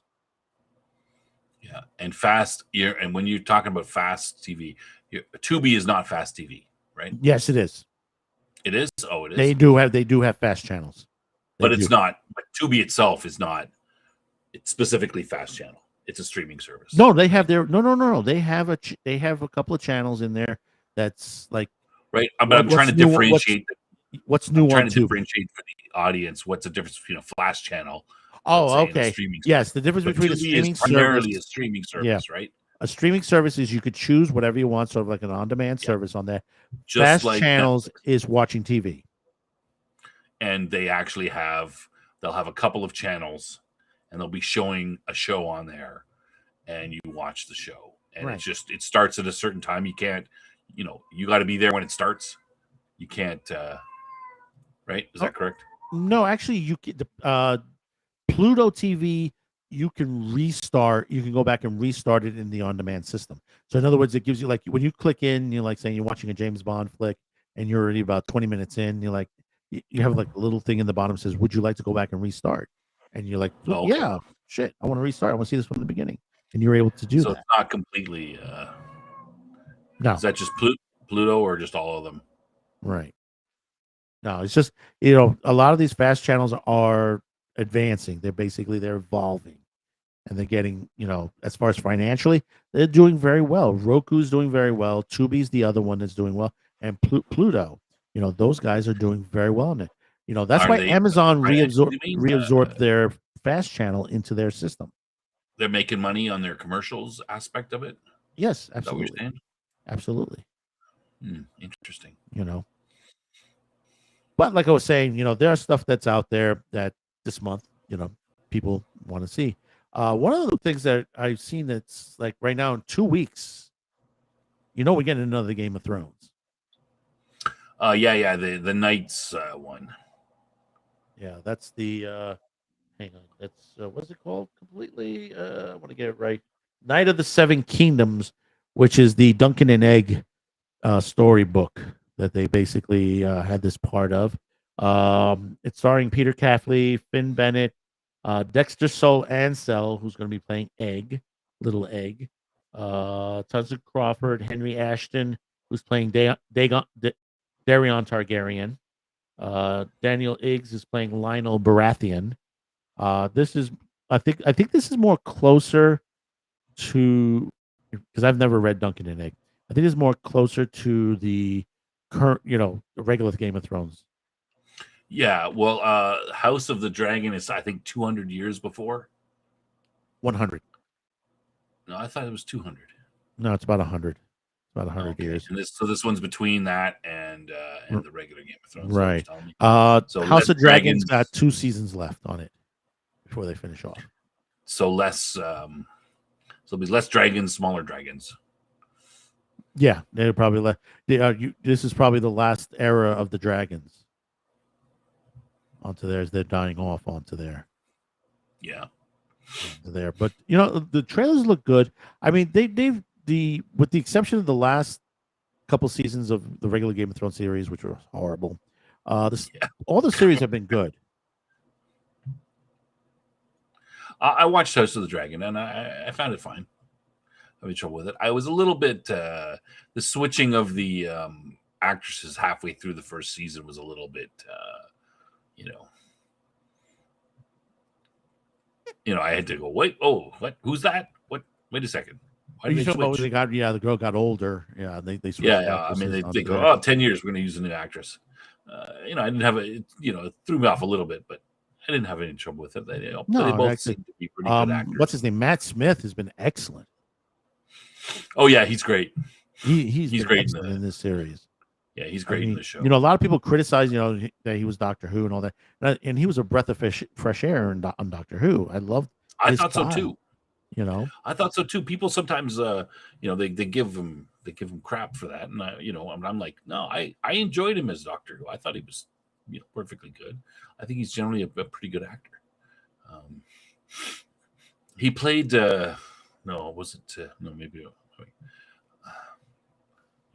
he played the bad guy in the Jessica Jones series, I think. Mm-hmm. The guy who's meant to get everybody messed up mentally. Yeah. Oh, look who's jumped. He's good. Yeah, look who's just jumped in into the show tonight. Outpost Nerd. Oh no! What's up? Hey, what's up? What's up? What are we looking at? God, what this is familiar. What show? You're looking at Egg. You're looking at Duncan and Egg, the new Game of Thrones series. Oh God! Guy's head does look like an egg. Night of the Seven Kingdoms. Did they not realize how much they screwed up in the last season? What makes them think we want more of this? Well, this was already in production during the other season of House of Dragons. Yeah, House of Dragons was decent. Yeah, it's only got 2 seasons left, so basically they're going to have to jump into something else, and this is the beginning of this. God, this is why Martin does not finish his books, because he's getting that TV money. Why should he bother writing his books? Well, no, this was already written. This was a novel already. The Duncan and Egg series was already written. And I understand that. I'm saying if he stopped making the TV shows, he'd have to finish writing his books. Oh, of course. And that's what's he's never going to finish Winds of Winter. He's not going to finish that book. Come on. And what is it? What's the other one? Rite of Spring or whatever it is. So he ain't going to get to the spring. He's never going to get to. And the only thing that made House of Dragon decent was Matt Smith's performance in it. We were just you came in at the point we were saying about Matt Smith. That wonderful performance. Lily Aycock in season 1, she was okay, because that was the first thing I remember ever seeing her in was House of Dragons. She played the princess, yeah, Matt Smith was the best part of that show. Yeah, he's good. Yeah, he's good. But this is coming out in 2 weeks on HBO Max on Sunday night. Well, it replaces my Landman when Landman goes off the air, so I'll have something else to watch. Now, before you got here, we were talking about free streaming and stuff like that. Paid versus free. This show you can get either if you're watching on Netflix, or you can watch it on Tubi, and it's really good. It's something to catch right now, and it is called The Following. If you haven't seen this, it is really, really good. It's a 3-season thriller starring Kevin Bacon, James Purefoy, and Shawn Ashmore. And it's literally about a serial killer that has a cult that is doing his bidding while he's on death row. Okay, what does this have to do with Edgar Allan Poe? Well, basically, the James Purefoy, who plays Joe Carroll, the serial killer, he's basically he teaches basically about English and English literature and stuff like that. Yeah. And he uses Poe in his murders. He's basing it. Yeah, it's a typical murder serial killer basing it off books. Yeah, that's an old trope I've seen a lot. Well, this is 2013. Yeah, this has been out for a while. But the thing No, I is mean that, like a decades old trope. It's oh yeah, it is a really old. decades. This is like, he's carving their eyes out, and it gets a little gruesome in some of the murders. But what it is that he's teaching a next generation of serial killers, using Poe, but he's teaching them, be yourself, find your niche. I found my niche as Poe. Find your niche and do what you do best. So basically, you have all these killers onto there, and Bacon plays the FBI agent who originally stopped him in his original murder spree. It was like 14 college girls were murdered by Joe Carroll, and Kevin Bacon's character Ryan Hardy ends up with a bad ticker because Joe Carroll stabs him in the heart. So he ends up with a heart with a pacemaker. So basically, he's not 100%. The Picard kind of heart thing. Mm-hmm. Meanwhile, Kevin Bacon has sort of a romance originally, but when it first happened, with the serial killer's wife. So there's this whole dynamic of that. The serial killer has a child, but also they focus on the other serial killers in the series. Also, so it's like, it's a run to try to stop these people from doing what they're doing, or whatever Joe Carroll has in his mind, the plan that he has in his mind to do. So, and it's well worth it. I mean, if you got Tubi TV, you can see this for free. But if you also have Netflix, you can watch it there as well. So moving on. Where is it here? Okay, I have it right there. Let me just set myself up. The other big thing, and unfortunately, it's just on Netflix right now. So it's not on free, but it's well worth to watch. It is 5 seasons on itself. It's from 2011, I believe it is. And it is Falling Skies. Yes, Noah Weil, love him. He's one of my favorite TV actors. Don't spoil it. This is. I haven't seen this. I'm talking about the actor. He started in ER back in the 90s or into 2000s. Yeah. And then he did the Librarian movies, which I absolutely love. I love. It's like they're Indiana Jones meet like very Indiana Jones adventurous historical. It's and then they did a TV series. They've done 2 TV series based off the Librarians. This is one of his shows, and I think he's back for The Pit. I think it's a new medical drama he's doing. Yes. And great actor. It's on my radar, and recently, and I'm like, I've been seeing clips on it on, Yeah, Will Patton is in this series also as well. Yeah, basically this because I know Outpost, you always say it's the alien invasion tropes and stuff like that. This is a little bit different. This is why it intrigued me. Yeah, it's a little bit V started, and some of these other invasions. You always see the invasion. Yeah, this is kind of the aftermath. This is the aftermath, long after the fall of Earth. In other words, or in this case, the way they push this, the fall of the United States. In other words, it's basically there is no electricity. The gas is very scarce. Food is very scarce. But basically, there are those who have, like Noah Wyle plays a professor of history, but basically he's now a military head of a military group, the second head of a military group called the Second Mass, the Second in Massachusetts. He was a military historian, history professor who found himself taking basically what he studied and having to put it into practice. Exactly. And I mean, the special effects, this is executive producer Spielberg on this series. This was running on TNT on there. Surprisingly that, how screwed up they did with Babylon 5 and the Crusade at the end. And then they come out with this years later.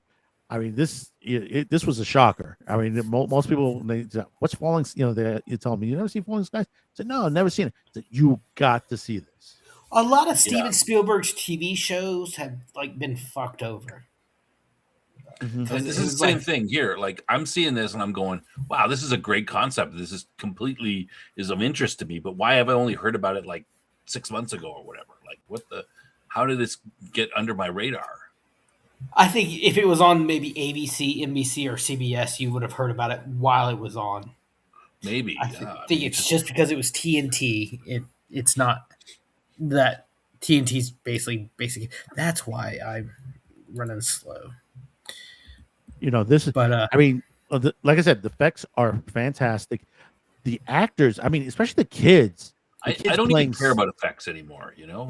Well, the way that this is done, you kind of expect that they went a little cheap on the effects on it. No, they do pretty good on these. I mean, some of the, what do they call it? The armor effects, though. They're sort of like these robot creature, armored vehicles that the aliens have. They're marching around all over the place. And you're like, oh, okay, it could be almost cheesy, but they're pretty good. I like them. To that point. I'm so jaded. I don't even care. I just want a good story, and it's so tough to find a good story. Oh, this is, Yeah, and when you think you're going in the direction that it's going in, then they throw you for a loop in this series. Yeah. Another one that was good. That have you seen Colony? is that the spaceship one? No, it's about 10 years old. It's set in what starts off in Los Angeles, and about a year after an alien invasion, and all you see is these drones of these aliens. You don't really know anything about them. Oh yes, I remember this one. Yes. Yeah. Now it wasn't. Now I can't give it. I mean, this sounds better. Falling Sky sounds better. I like it. I can't give it a huge high recommendation simply because it's going somewhere and it ends at the third season and it kind of is a cliffhanger. They don't solve the problem, but it was going in a very interesting place. The acting was good. It's the guy from Lost there. I'm probably in the minority. I did not like Lost. No, I don't. He does a good job acting, and it's the girl. The other character is his wife. Is the main character. She's the one she's what's his name? Rick's wife from the Walking Dead. The one I think she's a little weak. But I'm looking at the cast. It's got a good cast. It's got Adrian Pastar from Heroes. Carl Weathers was in it. Yeah, he was in it for a little bit. I'm betting he. Yeah, you got Matt Frewer is in it. He plays a general. The only reason, the only reason I don't recommend it is because it just ended on a cliffhanger. But it was getting good. It's too bad, and they moved it around a little bit. The different. Wayne Brady was in it. Yeah, Wayne Brady. He plays. He comes into the third season. He plays. They're doing a little bit of some of it's the backstory, and Wayne Brady works at a tech company, and they have this. They developed this algorithm to find the best people to be in leadership positions. Like it asks you a series of questions, and it can tell what kind of person you are, right? And his plan is to use it to weed out, to get good leaders, to weed out, the bad leaders that you seem to see in management that go to the top, the people who are, psychopaths or sociopaths or, liars looking to do this. And they go backwards and because before the invasion, the aliens are actually here for a couple years before the invasion and they're co-opting everything. Right. So this guy goes back, the story goes back and he's got this algorithm and they're using it and they're picking all these people. Oh yeah, we're going to have this. We've got this people here for all these jobs. And he's looking at it, he goes, these are all the wrong people. Like these are all the people you shouldn't be picking for leadership positions. And these people are all going to eventually become the Quislings. They're going to be the governors and the leaders of various cities once the aliens take over. So they're actually picking them because they have all these negative, features where they'll do whatever you say, and you just, threaten them, they'll lie, they'll cheat, whatever. So there's some interesting things like that, and you're never quite sure exactly what's going on. So they're leading you around a bit. It was who's the writer is really good here. He's a guy that I'm like, okay, I gotta watch. I'm trying to find him. He's a guy who should probably watch for other stuff. Because when it was over, I was like, oh, this is too bad. But I would look for things by this guy. His name escapes me. I'm trying to look through. But yeah, like I said, the only thing I can't recommend it because it doesn't give you a payoff. It's like third season. No, we don't have enough. We're done. That happens more often. That happens more often than not nowadays. It seems for like 20 years now. Since like the 90s. It's more about. I wouldn't say. I was gonna say TV shit weren't about like money back then, but then we had like in the 80s, every cartoon show was basically a toy product line.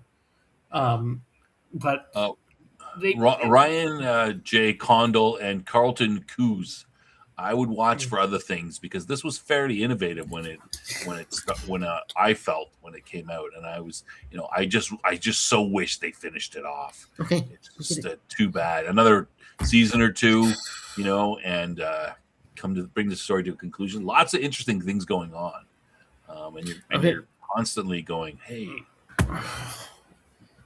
One show I recommend watching, even though it did end with a cliffhanger. It ended after one season. I've mentioned it before. It's a great Fox show, another Steven Spielberg show that they screwed over. It's a show called Terra Nova. Yes, I remember Terra Nova. Stephen Lang. This was fresh off of off the first Avatar movie, where he played the Colonel in Avatar. Stephen Lang. It's one of his best roles. I love the show. The guy who starred in it, Jason O'Mara. He did a lot of like Justice League Batman movies, like Batman Bad Blood, Son of Batman, Batman versus Robin. He was the voice of Batman for that. The actress who played the daughter, her name's Alana Mansour. I think that's how you pronounce her. She played Jasmine in the live action Aladdin. So a lot of these actors and actresses in the show have moved on to a lot of great stuff. It's basically like it's set like 75, 100 years from now. Earth is completely polluted. It is just there's no saving it. So they randomly one day they find this portal that sends things back 65 million years to like this Cretaceous alternate timeline, but it's in the Cretaceous era. And they have these groups called pilgrimages, which are groups, and the Shannons, they're the main family that we follow. He is a Chicago homicide detective who got sent to prison for breaking the child limit law. He had 3 kids when legally you're only allowed to have 2.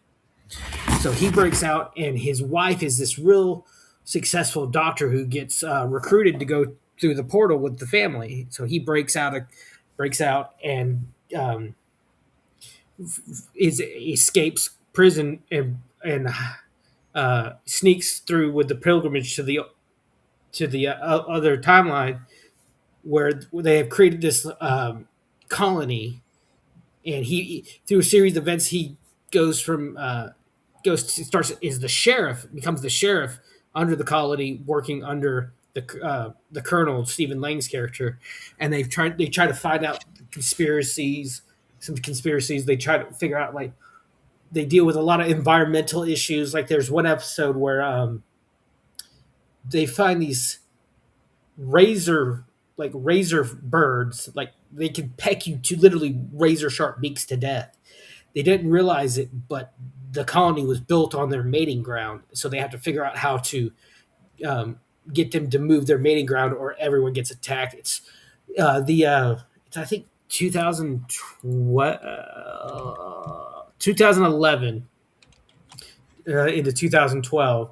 The effects don't hold up. They're a little iffy, but like I said, it's Fox in the early 2010s. Mhm. And of course, just like with Firefly and every other fucking show they had good on Fox, they canceled it. Well, moving on to the next one I have here. This is on Free also. This one they remade on the CW, which did awful on the CW, but it was good on the original run. Was 4400. I could never get into it. Yeah, it's a little. I hard tried to it. get I into. couldn't get into it either. It's a little hard to get into. You got to get through the entire season 1 on there, but it had a good cast on there. Joel Gresh, Platt Kruger, Summer Glau, even Mashallah Ali is in this. Yeah, there he is, right there. Yeah. And Tippi Hedren from the Birds is in this series also. Yeah, I couldn't get into it. I was just the same as I'm like, oh, what? Jeffrey Combs is in it. Yep. There was a lot of people in this series.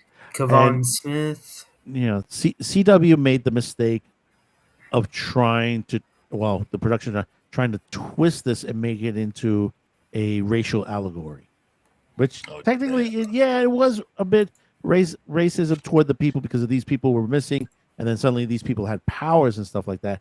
But the way they wanted to make it more of a minority racism in the newer version, and it took away from the science fiction, which what was this series about? It was all the science fiction of it, of why were these people taken away and then return, and then they have these powers. Yeah, you know, and I mean, I remember when it came out, and I was thinking it's an interesting premise, but I don't know, it just didn't seem to get going fast enough. I thought Josh Dallas was in this show.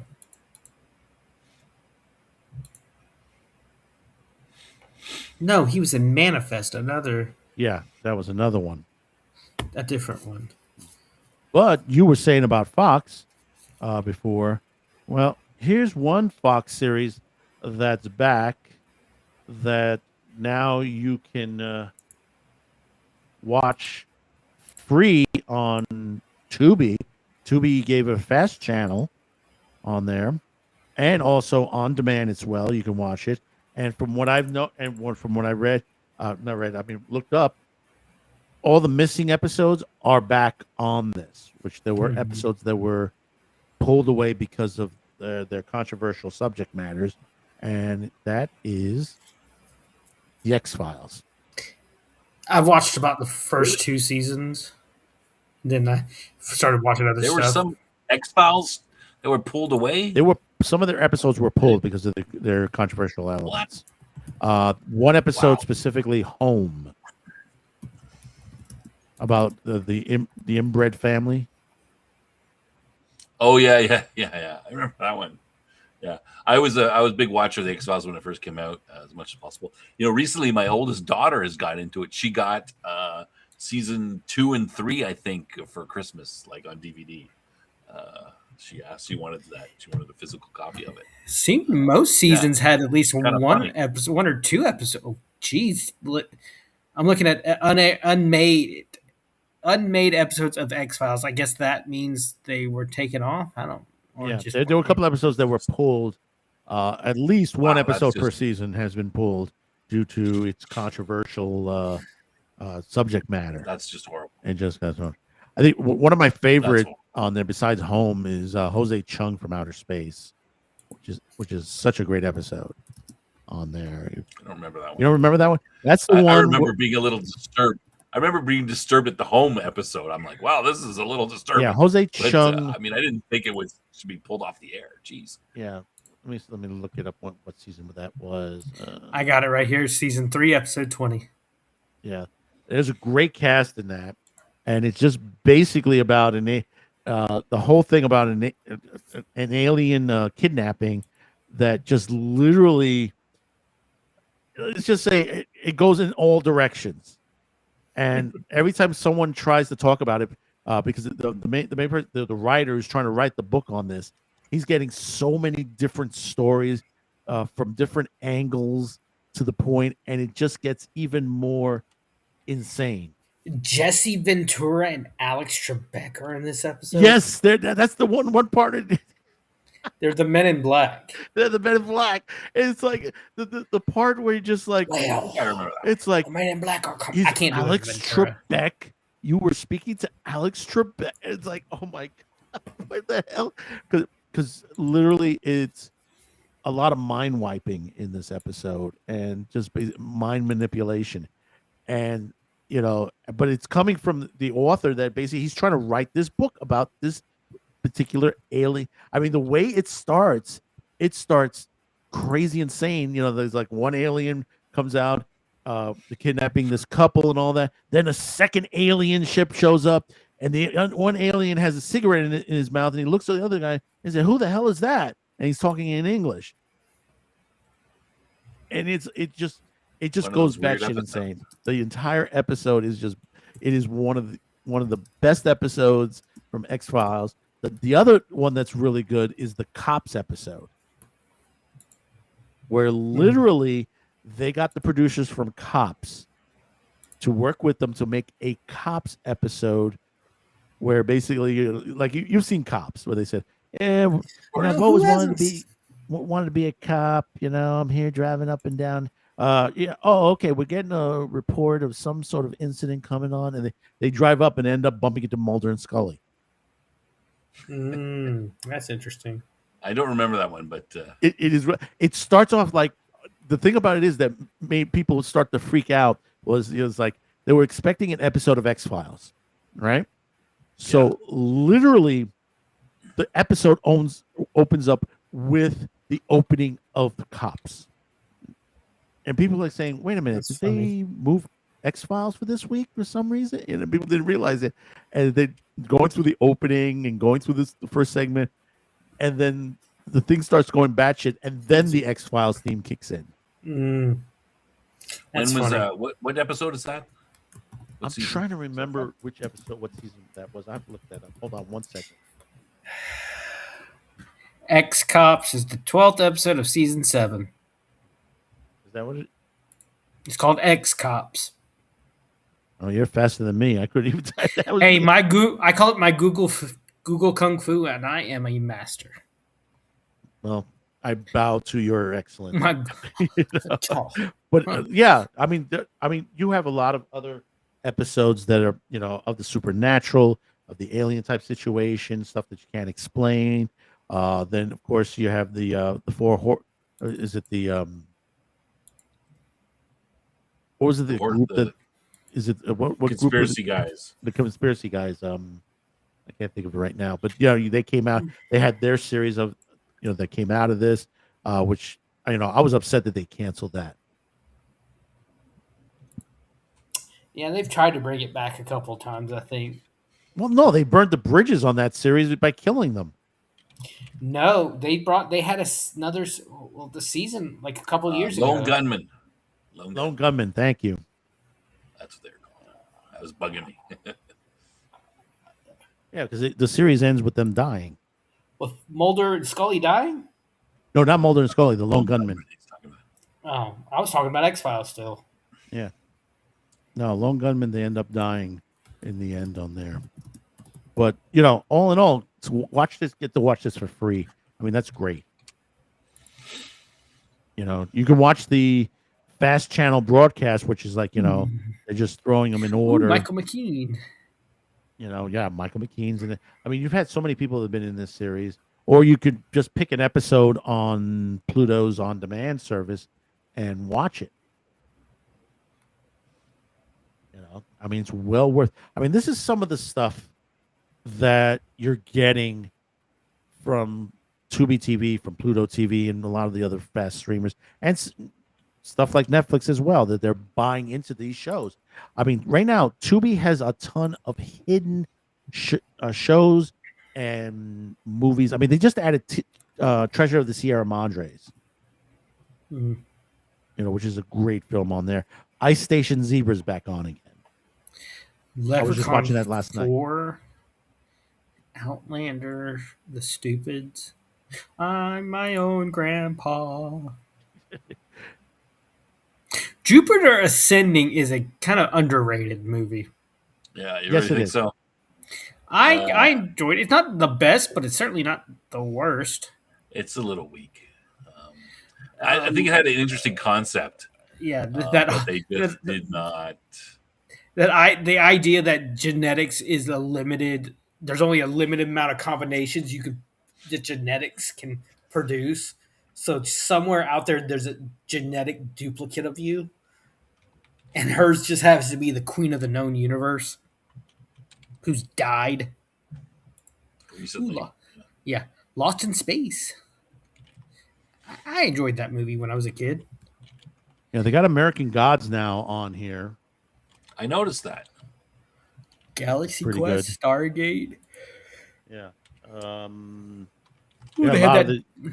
They had the Doctor Who versus the Daleks, which is Doctor Who without being Doctor Who. Peter Cushing, yeah. It's the Doctor whose name is Doctor, last name Who. Godzilla 99, which is what I liked. Well, supposedly they have Godzilla, the Return of Godzilla, the one without Raymond Burr,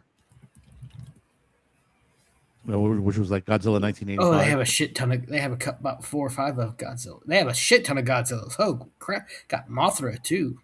Yeah, most of them are the Criterion Collection ones. So a lot of them are not even in English. Is Yuzo the biggest battle in Tokyo? Yeah, a lot of them are not in English, which is okay. Nothing wrong with reading subtitles. Why is Thundar? Oh, excuse me. Thundar. I put Godzilla in and got Thundar as one of their results. That's strange. Oh, look, I Dream of Jeannie has been added.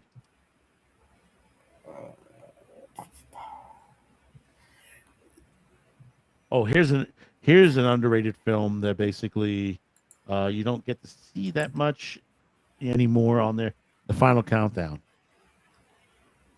with Kirk Douglas, Martin Sheen, and James Fiorentino. U.S. aircraft carrier gets caught in a time storm and sent back to Pearl Harbor. Oh, I love the. Did you ever see the Philadelphia Experiment? Yeah, it's similar to like the Philadelphia Experiment, but the only difference is that this is a present day aircraft carrier. Yeah. And if you're in command, what would you do? Let history unfold itself, or launch in a massive offensive against the Japanese, taking it out? Kind of like the Enterprise C. That kind of idea. See, that's when you were talking last night, Snob, about the kind of forgotten era of Star Trek that you'd like explored. This Enterprise C was where I. Yeah, that was Cam. Oh, Cam. It was Cam who's mainly doing that, but I mean, I agree. I think it's my bad. Idea. Yeah, but, I would love to see more about that 80 years between the original series and as Next Generation. Yeah, I think they're making a mistake going to this. Oh, I was going to mention that. Yeah, Star Trek. I might watch Star Trek Academy just to laugh at it. See how bad I don't know if I can handle it. But I don't know if I can either. So I'm not making any promises. I'm making the promise here, not on my own channel, because if I can't, I stopped watching Discovery after season 3. Season 2, when they brought in Pike, was decent.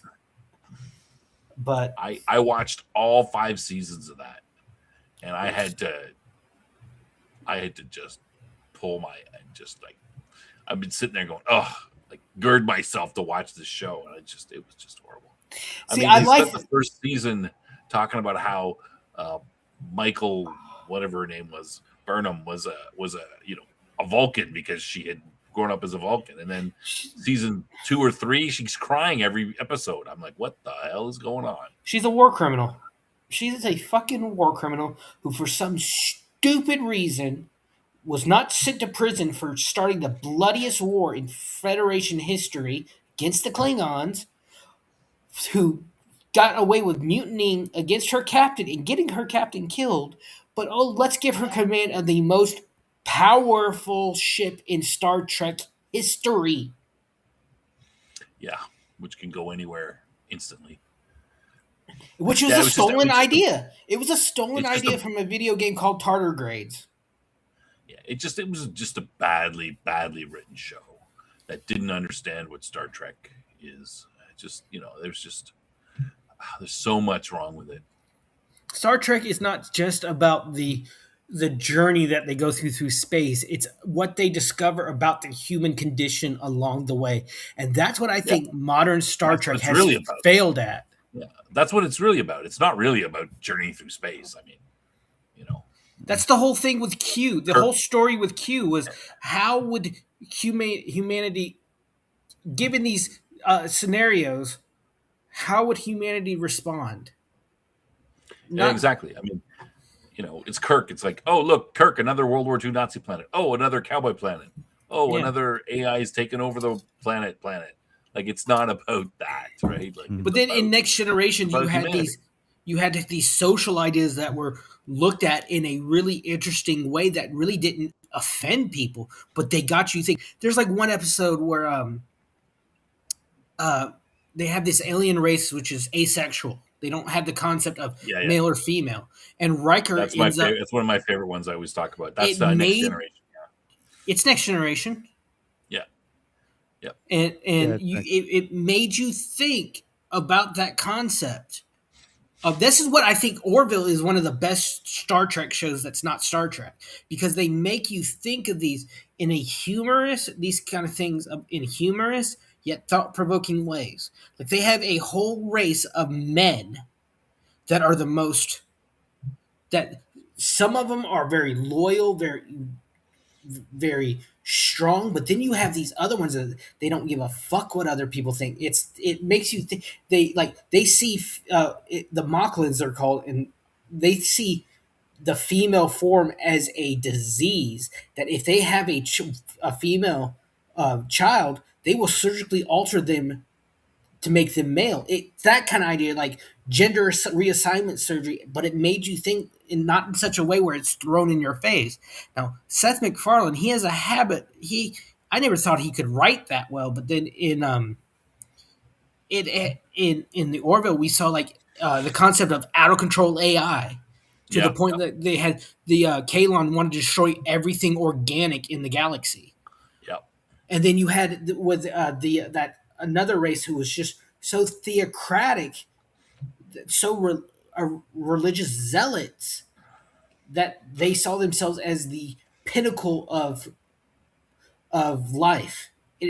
These ways, the way he wrote it was so good, but it was also funny and thought provoking. Okay, I The have Orville to is the interrupt only, for a moment. I have to interrupt for a moment, but I have a bit What? of some news that's coming over my line on here. It's been out for a bit, but I'm just catching up Okay. to it. AP is reporting right now the Corporation for Public Broadcasting votes itself out of existence. In other words, it's the end of the Corporation for Public Broadcasting. PBS is done. It voted itself out of existence. Really? Yep. Well, let me read a little bit of the article so we get Screen share it. I don't know. I don't have it. I don't have it on that, and I don't want to.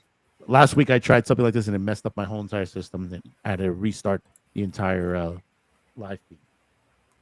Leaders of the Corporation for Public Broadcasting, a private agency that have steered federal funding to PBS, NPR, and hundreds of other television and radio stations across the county, voted Monday to dissolve the organization that was created in 1967. CPBR has been winding down since Congress acted last summer to defund its operations to encourage the encouragement of President Donald Trump. Its board of directors chose Monday to shutter CPB completely instead of keeping it in existence as a shell. CPB's final act will be to protect the integrity of the public media system and democratic values by dissolving it, rather than allowing the organization to remain defunded and vulnerable to additional attacks, said Patricia Harrison, the organization's president and CEO. So it's an anti-Trump thing.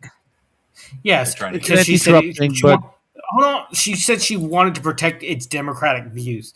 That's them trying to cover that's them saying we'd rather be dead than change, because with the money they rake in with Sesame Street alone, they probably are not hurting for money. Well, from what you read, it seems to me like this isn't PBS. This is this is a umbrella corporation that funnels money to PBS and NPR. So really, you're just getting rid of a middleman, right? Like, it's Corporation of Public Broadcasting is the main corporation for PBS and NPR. Yeah, but you could still but PBS is still going to exist. NPR. Sir, it's not really getting rid of anything. Like, it's just PBS is independent in each individual station. WNET, which is New York, Channel 13, would probably still exist under probably donations and stuff like that from mobile and all that they did for years on there, and some of the others. The smaller ones, like in the Midwest, down in Florida way.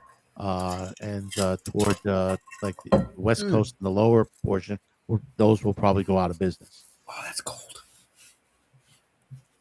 And all those smaller UHF stations. The UHF is already pretty much out of business anyway to begin with, and that's where a lot of these PBS stations appear on, is on the UHF band. The FCC has been selling off those bandwidths to the cellular companies for years now.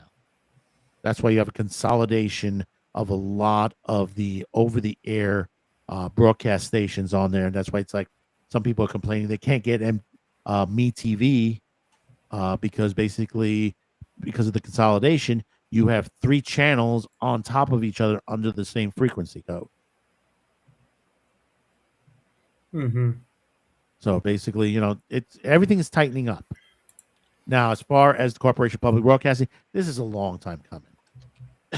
For the last over at least 15 years now, the company hasn't run the way it used to be running. Sesame Street is not the same. Sesame Street is appearing on Netflix. Yeah. And it's not going to be the same Sesame Street as was on PBS for many years that most of us have grown up on there. I grew up with Sesame Street, Electric Company, Mr. Rogers' Neighborhood, 321 Contact, Zoom, and all these other shows that were there that educated children. These shows do not educate children anymore. They don't know how to educate them anymore. What? Really? I haven't seen any of them since, but recently. No, they're just literally political allegories. They have political agendas. We have like what was it? The first bisexual Muppet or whatever the hell it was that they were saying that the Muppet was gay or something to that nature. Bert and Ernie are gay. No, not Bert and Ernie. No. Yeah, it was one particular character that was just like literally was, of that political. Gonzo is binary, pansexual, Miss Piggy. Yeah, that was another one. Gay icon and drag Gonzo. queen. I like Gonzo. Scooter is gay. Janice, I have no idea who Janice is. Janice is one of the members of the band there. Yeah. Animal and yes, she. Oh, okay. Dr. Teeth, the bassist, I think. Yeah, the Electric Mayhem. Yeah, and then they said, "Well, we just put the first black Muppet online." I said, "No, you didn't." Wait a minute! Aren't all the Muppets? The Muppet? No. They said they were making a situation where they said, "Well, there was no really black Muppets on the show." And said, that's not true. That's not true. There was one in the 70s. Roosevelt Franklin.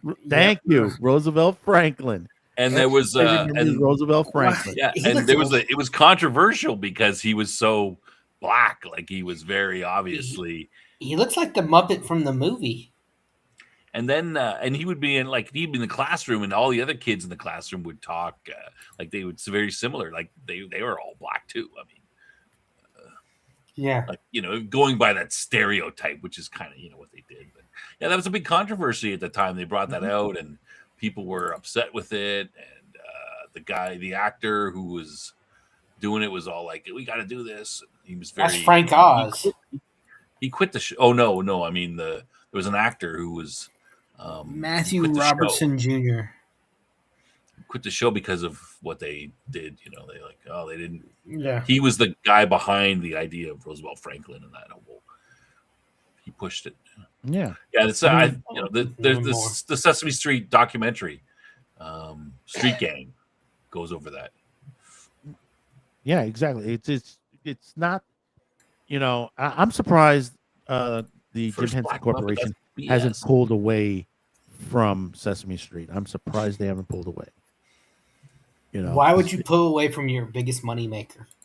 they're making money on other stuff. They make money No, from no, movies. no. You cannot compare anything else pretty much on TV to the money making machine that is Sesame Street. Yes, but they're making movies with puppets like the Dark Crystal, the TV series on there. That's still not, Farscape. okay. You're you know. listing stuff that one is not in production anymore, and two, Yeah, that's Yeah, pretty but- old. 20, Yeah, 25 it years is old, but there's new stuff that's being worked on through But them. okay, yes, that's true. But you don't have the big franchise money maker that is Sesame Street. You But have it's Sesame. not the same right now. The Netflix Sesame Street will only be like The same production wise, but it's still there. It's still making a shit ton of money more than anything else. Let me see something. I don't know, I have to check it out. How much money? I mean, I would think that Sesame because Street it's a would- shorter. The money, Sesame but Street that's I'm on not- Netflix is a much shorter, cut down version of it, of the original Sesame Street. They've got 50 years of Sesame Street. They could just simply, rerun the stuff from the early. Oh stuff. yeah, that's what I'm saying. They don't have money need- coming in from the They don't basically need royalties to of the old make stuff. any more Sesame Street, to be honest. Yeah.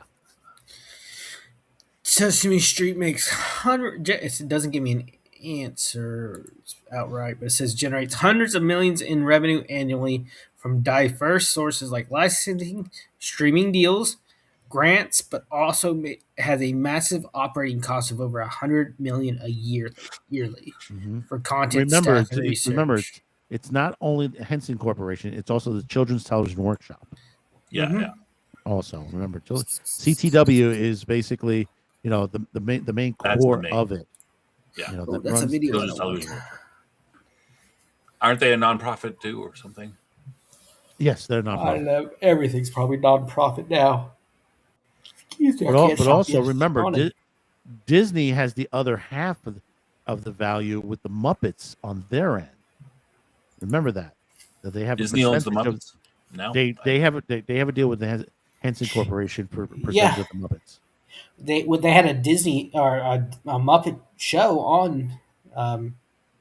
Yeah, the ABC Muppet shows for a returning while. back to TV. Yeah, they're a perfect example. Muppet shows coming back to TV. Well, no, I'm talking about this. This was a Muppet show on ABC a few years ago. It was right after the movies. It was set like an office. It's kind of like The Office meets the Muppets. Right. Well, there's a new one coming out now. Brand new Muppet show. I never saw their second movie they did a few years back. Nothing compares to their older stuff. Like Yeah, when they did Christmas Carol, The Muppets Take Manhattan. Muppet Treasure Follow Island is That- one of my Follow favorite That movies. Bird. some good movies there. I love in Muppet Treasure Island. Tim Curry said, "I'll play it like a Muppet, like I'm a Muppet." Then Tim Kaine in A Christmas Carol said, "I'm going to play this straight. I'm going to treat all the Muppets felt like human actors." And I love it. That's one of my favorite renditions of A Christmas Carol. One thing I loved with the Treasure Island is the Cabin Fever song. Yes, Cabin Fever and I've got cabin fever. You got cabin fever. yes, Tim Curry's "When You're a Professional Pirate" is all the songs are pretty good in that movie. Hang on one second.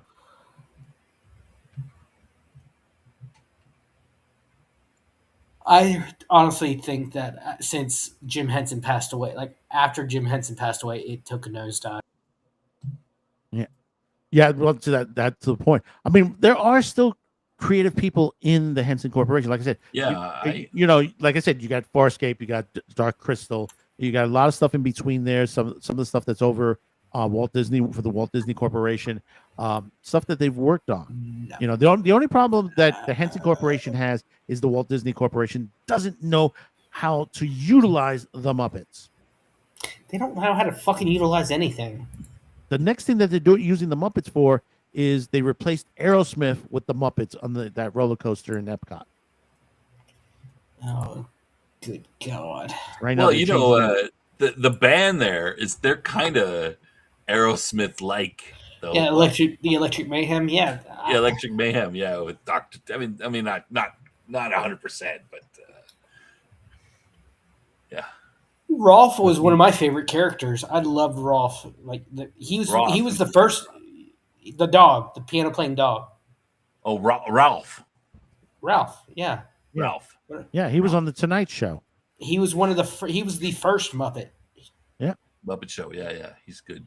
He was on the Yeah. Jimmy Dean show and it was so funny, and I love it when he plays with the Electric Mayhem. Have you ever seen the coffee commercials with the Muppets? Yes. Yeah, it's like, hey, here, take this cup of coffee, or I'll decapitate you with this guillotine. Yeah, they were really.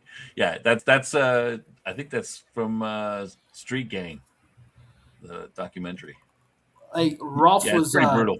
Jimmy Yeah. Dean's dog on the Jimmy Dean show. And It then was so the funny. other favorite of mine from the Muppets was the segment on Saturday Night Live, which they used the Muppets in.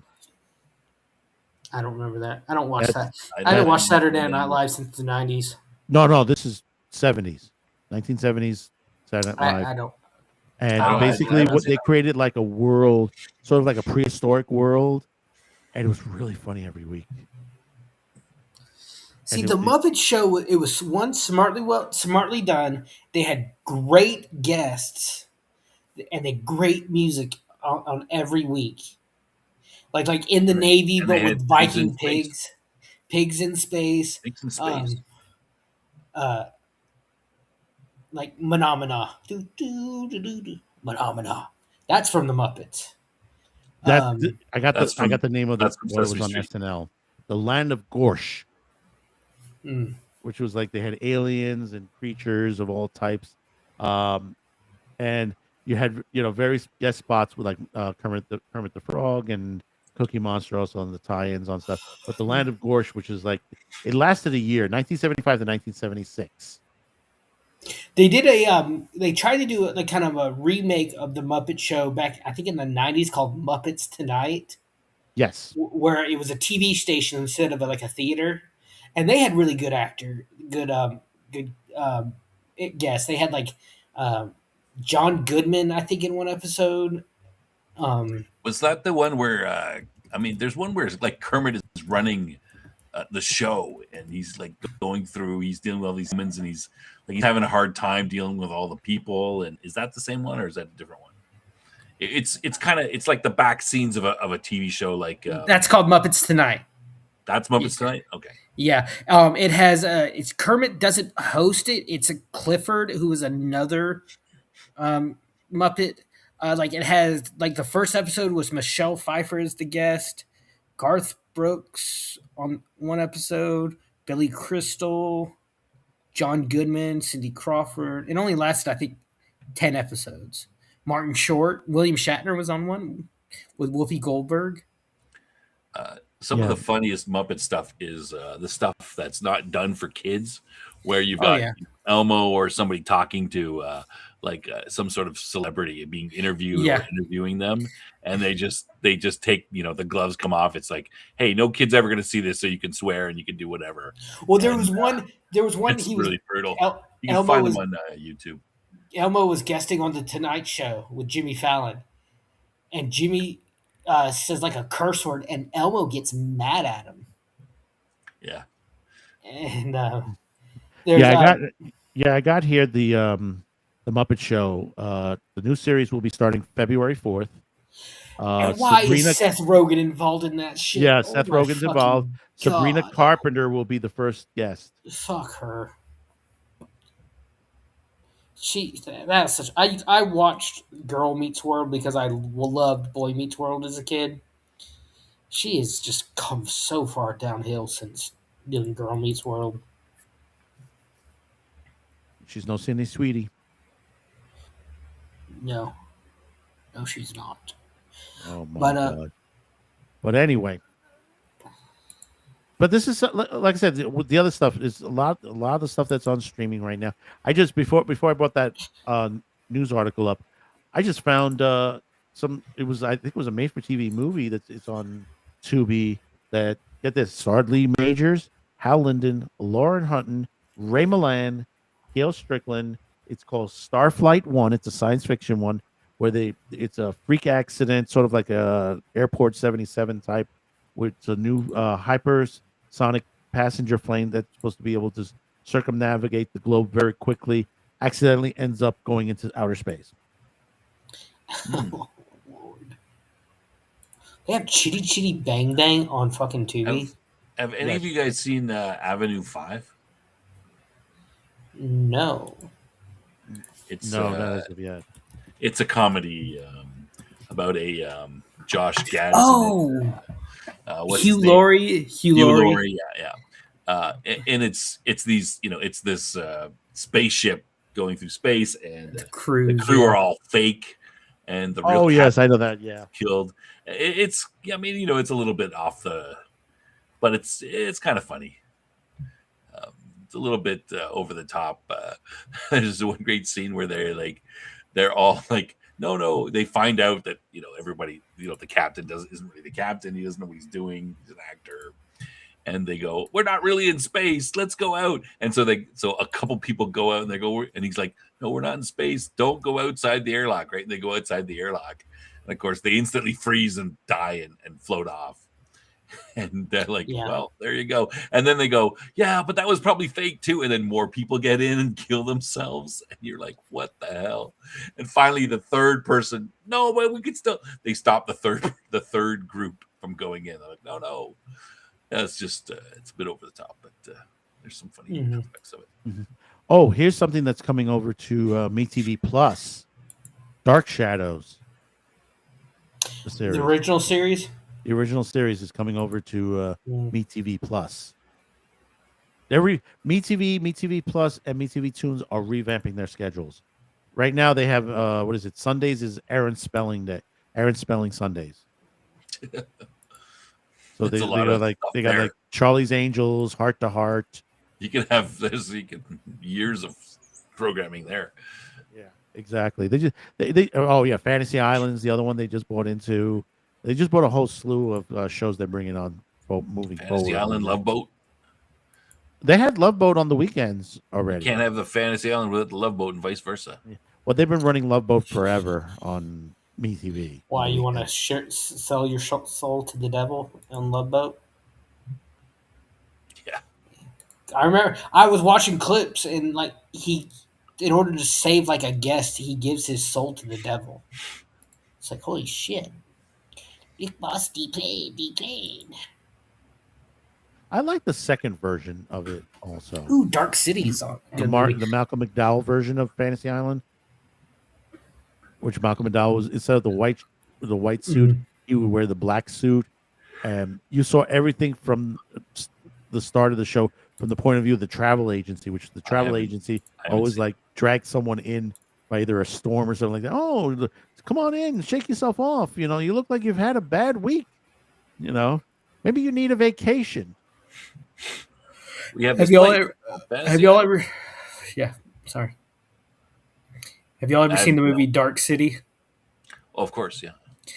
That's a we did it on the show. Did we? Oh. It was one of our movies. That's right. Well, such a great movie. With that, I think we've reached the end and we're way over the 2-hour mark here. Well, let's go over some of the things that just want to put to the point before we get on there. Of course, Sundays we have the Bad News Bards, which is 9 p.m. Eastern, right here on YouTube with Death Angel Channel and Cam. They had a good episode this week. Supposedly, I didn't get to see it on there. I saw some of it. It was pretty. Lots of discussion about. I think they ended early. They couldn't go over all the. They probably have those guys back again. Lots of sci-fi RPG stuff. Yep. And then, of course, tomorrow, live from the bunker, based Sci-Fi for Me TV.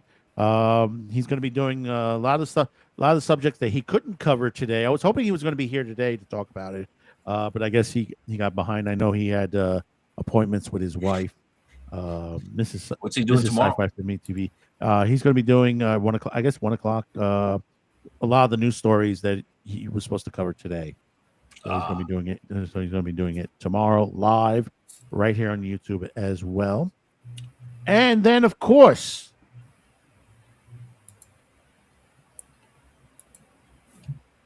Wednesday. This Wednesday is a special day. Wednesday. Stop. Would you like to explain? No. Go ahead. Oh, okay. You're doing great. Well, this Wednesday, Babylon 5 retrospective. They're doing season 3, episode 4, passing through the Gethsemane. 11 p.m. Gethsemane. 11 p.m. Gardens of Gethsemane. Yeah. 10 Central. But also, we will be announcing the special guest for January 28th. Special episode of Babylon 5 retrospective. We'll be revealing the guest. The episode I want to be on there. So basically, we will be doing that this week, 11 p.m. Eastern, 10 p.m. Central. Right. Mark that on your calendars, ladies and gentlemen, because a lot of people have been talking about it, and this one's for the books. Should we reveal it right now?